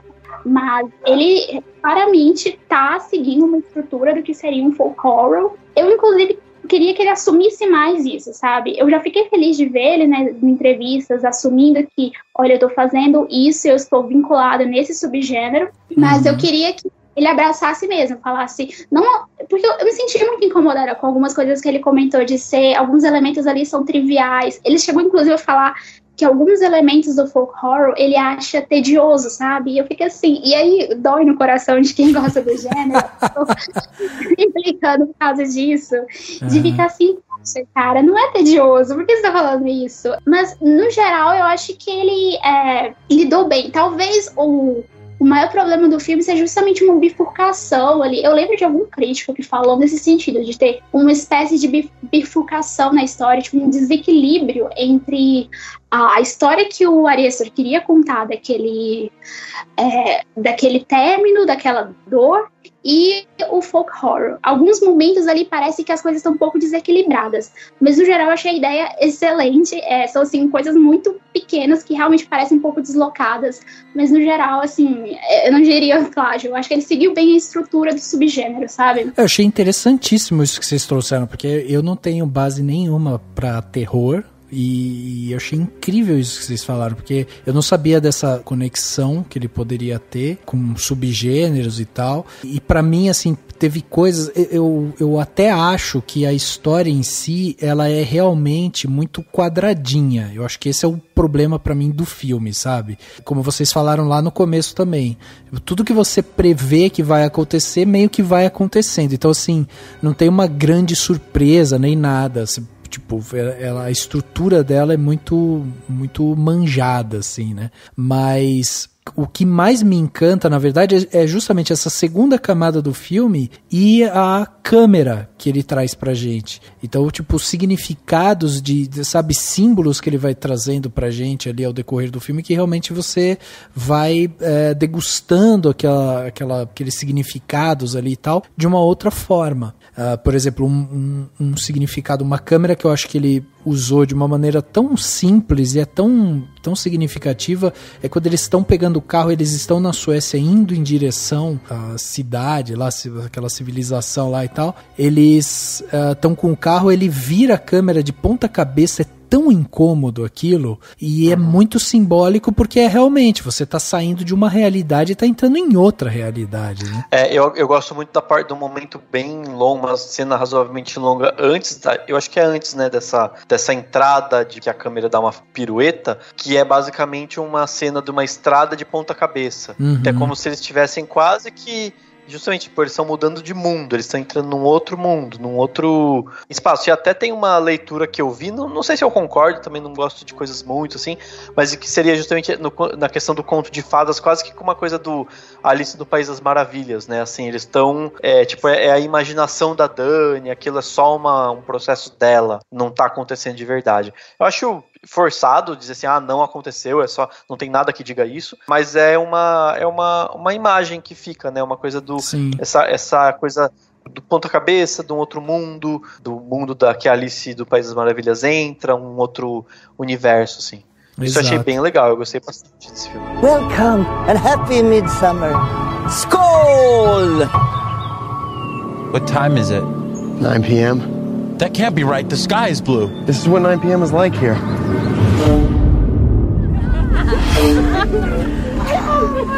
How long have you two been together? Just over 3.5 years. 4 years. Really? Yeah.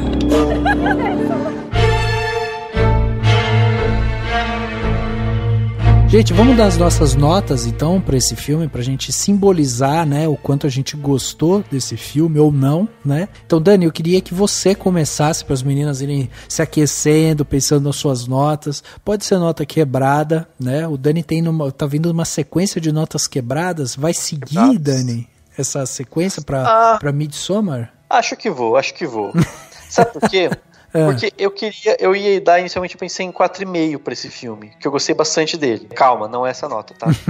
Enfim, eu ia pro 4,5, gostei muito, acho que ele tem uma riqueza muito grande nos detalhes, nas coisas que ele conta e tal, mas eu concordo com algumas coisas que as meninas falaram, sabe, assim, eu acho que é um ponto a se considerar quando você tem personagens que você não se aprofunda tanto, quando você tem algumas coisas que podem ser problemáticas no sentido da forma como ele trata a sociedade e tudo mais. Então eu vou baixar um pouquinho e vou dar nota 4,3. 4,3, muito bem. Um pouquinho. Então eu vou dar 4,3 mas só um comentário interessante, uma coisa que eu tava pensando na hora que vocês estavam falando do como ele mostra a Suécia e aí que teve, na verdade, até um esforço da própria Suécia pra colocar a cultura lá e tudo mais. Eu lembrei de filmes, por exemplo, como aquele Turistas. Lembra do Turistas?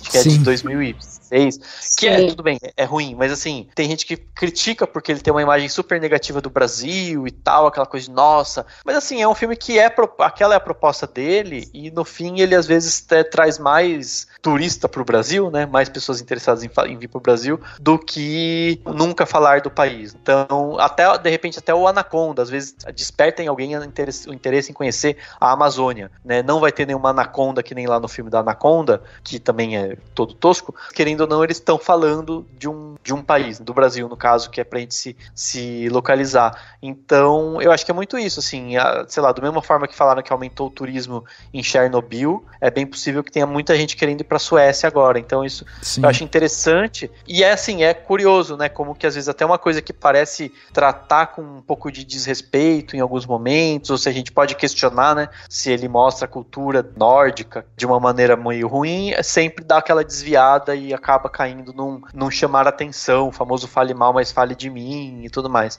Então, sei lá, eu acho interessante, só pra citar, pra gente pensar também a respeito disso. Mas enfim, 4,3. 4,3, muito bem, tá aí. E você, Maitê, que nota que você vai dar pro filme de 0 a 5, podendo ser nota quebrada? Eu vou dar 2,5 pra ele. Legal. Porque eu acho assim que ele é um filme que ele é vendido como um filme artístico e tal, mas se você pegar esse filme, colocar ele em qualquer outro contexto, por exemplo, um albergue, ou um castelo, ou um hotel, sei lá, em outra parte da Europa, o mesmo grupo de jovens, uma história parecida, você vai ter um torture porn, de um splatter, né, no caso, muito parecido com os que foram feitos na primeira década de 2000. Eu acho assim, eu acho interessante isso, que vários críticos, né, eles estão falando muito bem, né, do Midsommar e tal, e eram críticos que também falavam coisas horríveis sobre o albergue, por exemplo, do Eli Roth. Como eu vejo os dois filmes assim como uma proposta até bem semelhante, por mais, né, que esse tenha né, uma história um pouco mais complexa, eu acho que se você tirar o Midsommar para um outro contexto, ele perde esse status, assim, digamos assim, de artístico e tal. Você vai ver que ele é uma história comum e tal, que não tem nada de diferente daqueles filmes que eram feitos na primeira década de 2000. Entendi. Pô, sensacional. Eu tô achando demais essa visão de vocês com essa visão do terror. Realmente é muito bacana ver assim quando a pessoa entende os subgêneros e tal, e entende a história do terror, como vocês conseguem observar outras coisas que a gente não observa.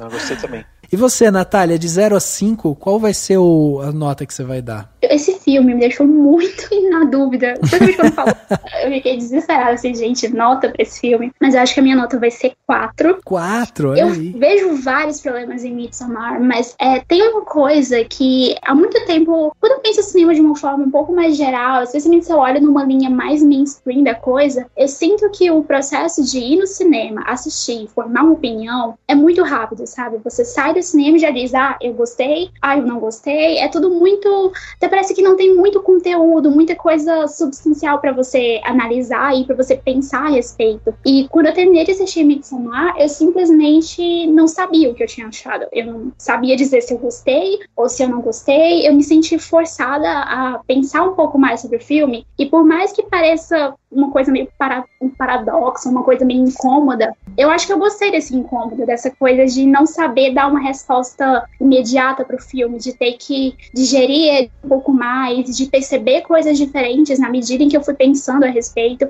Eu achei muito interessante essa sensação, e fazia um tempinho que eu não sentia isso com um filme que tá fazendo muito sucesso, então eu acho que eu vou dar 4, apesar dos problemas. Pô, que legal ver essa visão também. Demais. Bom, pra finalizar aqui as notas, eu vou seguir a nota do Dani, vou concordar com o Dani aqui, vou dar 4.3 também pra esse filme. Eu gostei muito dele, como eu falei, eu não sou um consumidor de filme de terror nem nada, mas eu gostei muito de depois, quando eu tava estudando pro filme, né, e aí pega um pouco dessa onda da Natália também, de a gente refletir sobre ele e tal. Pô, quando eu comecei a pensar sobre ele, me vi pesquisando sobre as runas nórdicas, me vi pesquisando sobre o significado do urso então, eu falei, caraca, o filme me intrigou, sabe? O filme me deixou realmente muito reflexivo em algumas coisas. Então, tiro alguns pontos dele justamente porque eu acho que o problema dele é justamente o formato meio quadrado. E aí eu pego um pouco dessa onda da Maitê também, que ela, né, falou justamente dessa, assim, não tem muita surpresa, você vai ver que é mais ou menos aquilo ali, se você for comparar com outros filmes, você vai ver que é mais ou menos a mesma estrutura e tal,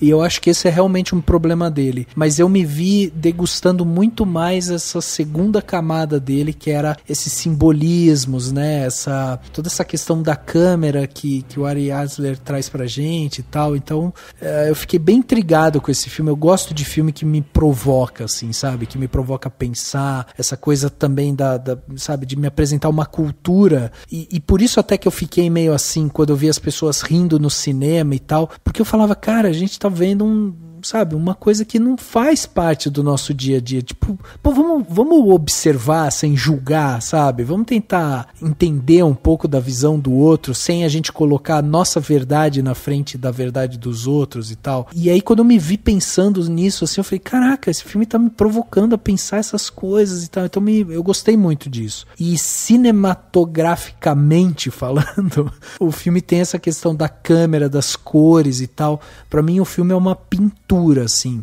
e ele dá várias, assim, é como se fosse um quadro que você fica ali, tipo, o artista te entrega o quadro e você fica ali parado olhando pra ele e pensando nas coisas que ele quis dizer, como que ele colocou aquela cor, aquele movimento e tal. Então eu acho tudo isso muito legal. E eu acho que terror mainstream hollywoodiano tá vivendo um bom momento, mesmo com todas as críticas que possa se ter a esse filme, ao It 2 e tal, mas eu acho que tá rolando um bom momento, assim, claro, quem curte horror mesmo, né, com certeza acompanha os filmes de todos os lugares e com certeza tem várias, é difícil de falar totalmente, mas acho que esse terror hollywoodiano tá num bom momento, assim, esse ano ainda tem o Lighthouse, né, acho que é Lighthouse que vai sair, enfim, teve A Bruxa, que é fenomenal e tal, então, enfim, só um comentário mesmo, acho que apesar de tudo e mesmo com críticas que possa se ter, o horror em Hollywood e tal, mainstream, chegando pro grande cinema, tá vivendo um momento de filmes pelo menos interessantes, né? Sim, eu também acho. Bom, mas se a gente pegar aqui os 4.3 do Dani, os 4 da Natália, os 2,5 da Maitê e meus 4.3,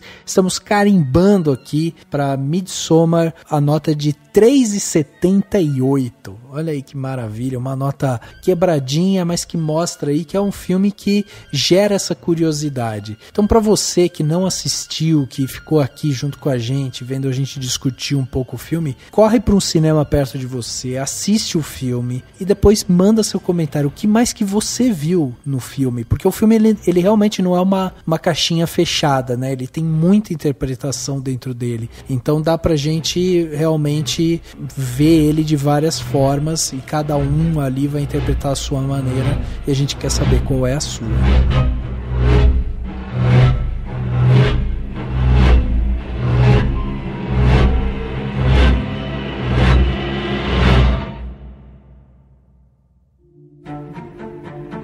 Dicas para a sua semana? No Plano Detalhe.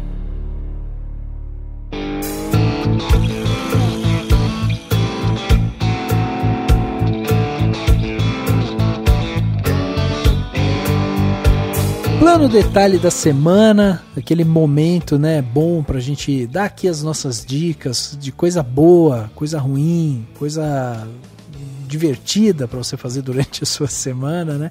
E dessa vez eu vou começar aqui o Plano Detalhe. Tava na dúvida porque, cara, eu tenho visto muita série, na verdade, e recentemente terminei Mindhunter, que o Dani já indicou aqui no podcast, então fica a minha recomendação também. Terminei também The Boys, que o Dani também já recomendou aqui, então também fica a minha recomendação. Vocês veem que, né, só tô seguindo as recomendações do Dani. O Daniel está me influenciando muito.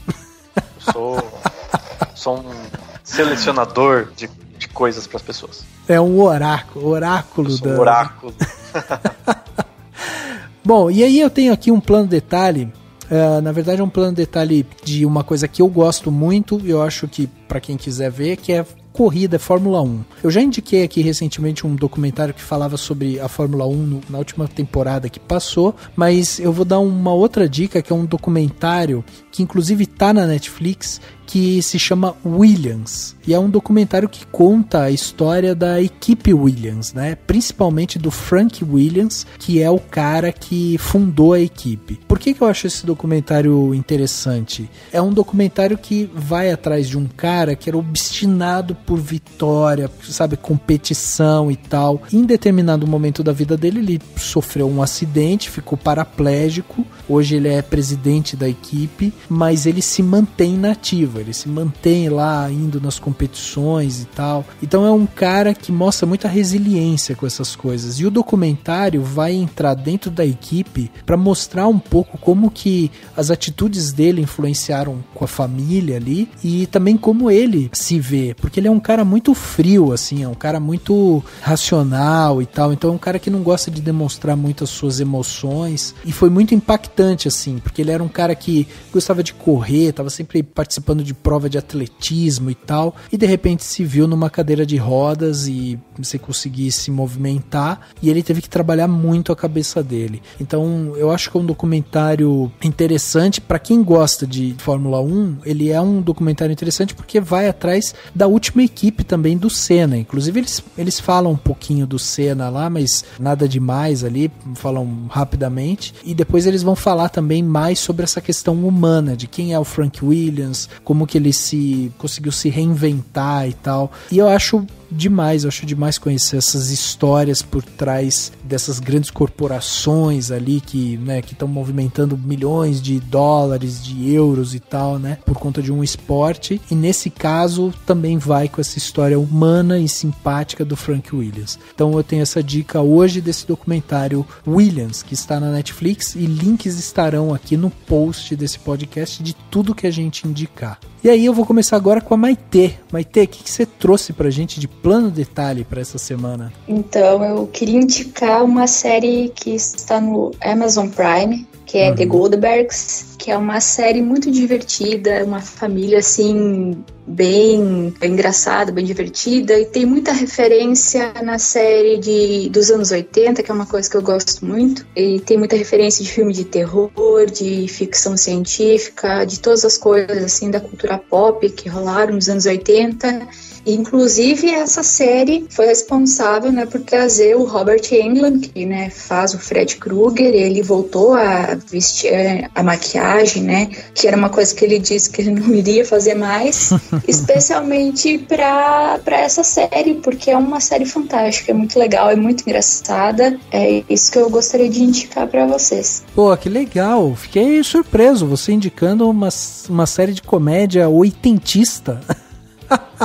Pois é. Achei que você ia indicar um sanguinho na tela. Quem sabe, né, se eu tiver outra oportunidade de voltar ao podcast, eu indico um filme mais trevoso. Então. Boa.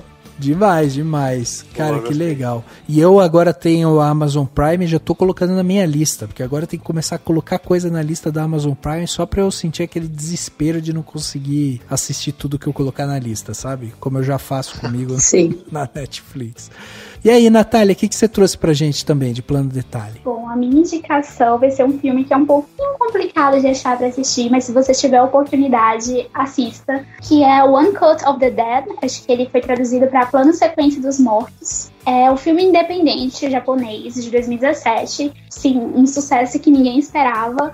Ele, eu acho que já arrecadou mais de 1000 vezes o valor de produção dele. Foi um filme que foi rodado assim, em 8 dias, custou só... É um filme de baixíssimo orçamento, mas acho que foi uma das coisas que assim que eu terminei de assistir, eu suspirei e pensei, é por isso que eu gosto de cinema, porque que legal. Ele é uma mistura de comédia com horror, bem mais comédia do que horror.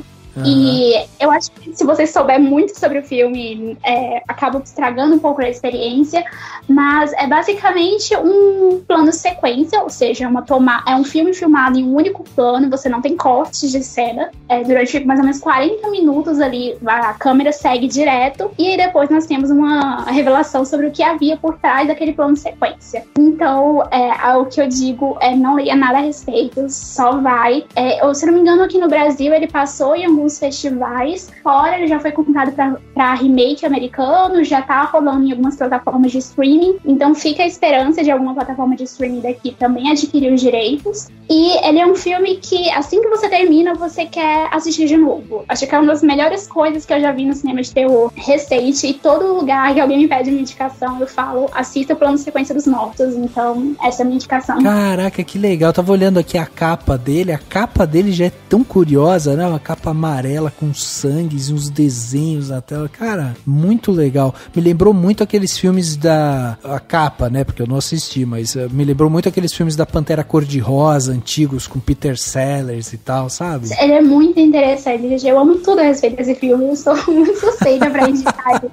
Mas enfim, tem texto sobre ele lá no blog, depois se quiser, dá pra dar uma lida, mas assim, é felicidade garantida. Eu acho que eu nunca indiquei esse filme e a pessoa sai insatisfeita, então pode ir sem medo. Pô, demais. Animal. E aí, Dan, vamos fechar aqui plano detalhe dessa semana? Vamos. Eu vou dar duas dicas. Uma, inclusive, eu deveria ter dado no podcast passado. Tá. Porque no podcast passado, depois que eu me toquei, eu falei, nossa, podia ter indicado isso. Que eu tava meio que anotado, eu tenho uma listinha de coisas que eu quero indicar pras pessoas, pra não indicar tudo de uma vez. E tem um artigo da Lia Wyler, que foi a tradutora, né, dos livros do Harry Potter lá, que ela, basicamente, ela fala, é um artigo em inglês, que ela chama de Harry Potter for Children, Teenagers and Adults. Mas é basicamente ela contando as escolhas dela, né? Por que ela traduziu os nomes dos feitiços, por que ela traduziu do jeito que ela traduziu os nomes das pessoas, por como que ela escolheu a linguagem e a gramática do narrador, do não sei quem e tudo mais.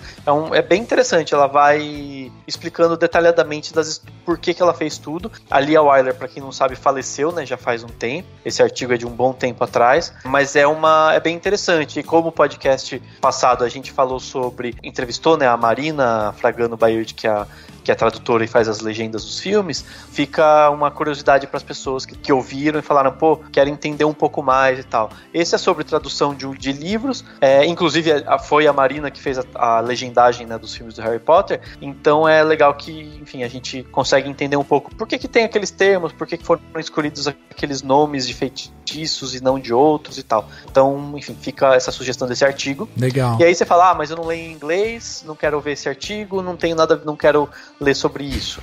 Eu vou indicar um podcast que eu ouvi que eu achei super gostoso. Fazia tempo que eu não ouvi um podcast que eu achava tão gostoso de ouvir. Uhum. E eu vou indicar o episódio, mas fica aí indicado também o podcast como um todo. Que foi o episódio Como se informar sem enlouquecer, do podcast É Nóia Minha. É a Camila Frender, que acho que ela é jornalista, enfim, ela tem esse podcast. E esse podcast específico, basicamente o debate é sobre como se manter informado, né, como se lê as notícias e tal, sem ficar maluco, porque hoje em dia tá foda ler notícia, né? As pessoas estão surtando. E assim, além de ser um papo super interessante, gostoso, e ir por um caminho um pouco diferente do que eu imaginei, tipo, ninguém fica também dando receita, tem a apresentadora, e uma das participantes é a Magê Flores, que é do... Ah, sim, o Café da Manhã. Do Café da Manhã, da Folha, isso. E assim, as três participantes desse episódio são, tipo, juro por Deus, tem umas vozes tão boas, elas são tão tranquilas fazendo. Sabe aquele podcast que se acalma? Tipo, dá aquela relaxada no... Que não é o caso desse, inclusive, porque a gente tá falando de filme de terror. Mas sabe aquele podcast que a gente dá aquela acalmada e fica, tipo, todo mundo tão assim, sabe, de good vibes, tão gostoso de ouvir. Sério, foi muito gostoso de ouvir esse podcast. E o conteúdo foi muito legal. E o podcast, em geral, ele é bem bacana, bem interessante. Ela fala de uns temas bem legais. Mas, enfim, fica a sugestão desse episódio, que acho que é bem gostoso de ouvir e vale muito a pena. E traz um tema super importante, porque você vai aprender a se informar sem enlouquecer.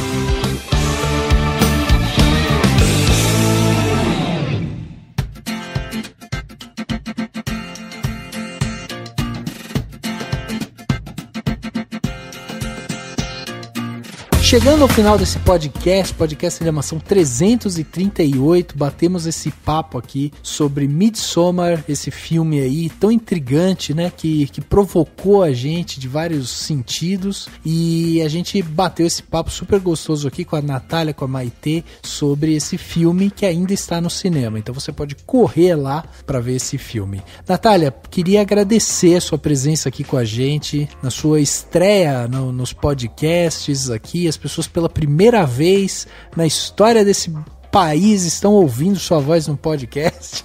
Então, eu queria agradecer essa honra de você ter escolhido a gente e queria que você deixasse também, né, seus meios de contato. Não sei se você tá no Twitter, Facebook, Instagram e também como que as pessoas fazem para acessar o Quarto 13, né? Isso, bem simples, é quarto13.com, .com.br. Acho que por lá você já consegue acessar todos os outros links, tanto para as minhas redes sociais, tá fixado lá no topo todos os links, como também para os outros projetos que eu participo, como Convenção das Bruxas, e também para o Valkyrias, que é um site que eu também colaboro com alguns artigos. E acho que é isso.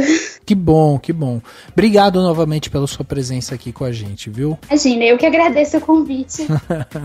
Maitê, obrigado também pela sua presença aqui. A Maitê já é experiente de podcast, então a gente já estava preparado aqui para ela, montamos toda uma estrutura para recebê-la. E eu queria agradecer também, Maitê, sua presença aqui.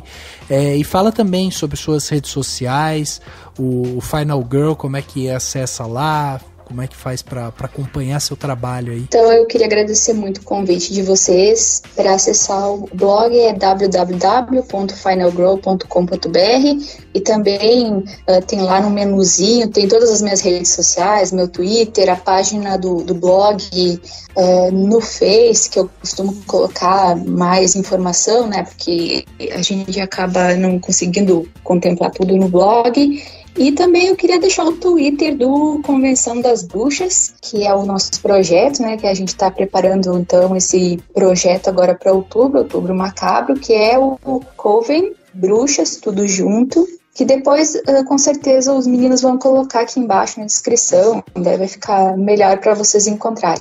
Muito obrigada mesmo pelo convite, foi super legal falar com vocês. Que bom, adoramos a presença de vocês aqui, foi demais. Dani, obrigado também pela sua presença, mais um papo muito bom aqui, né, reflexões e tal, é isso aí, né, Dan? Sobre um filme de terror, a gente tá falando muito de terror ultimamente, né, a gente falava muito, pouco antes. Tá na hora o próximo podcast vai ser sobre ursinhos carinhosos.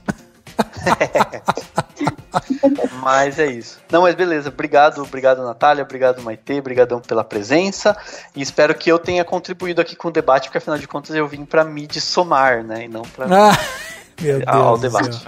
É isso. Muito bom. O podcast Cinemação 338 fica por aqui e a gente se vê no próximo.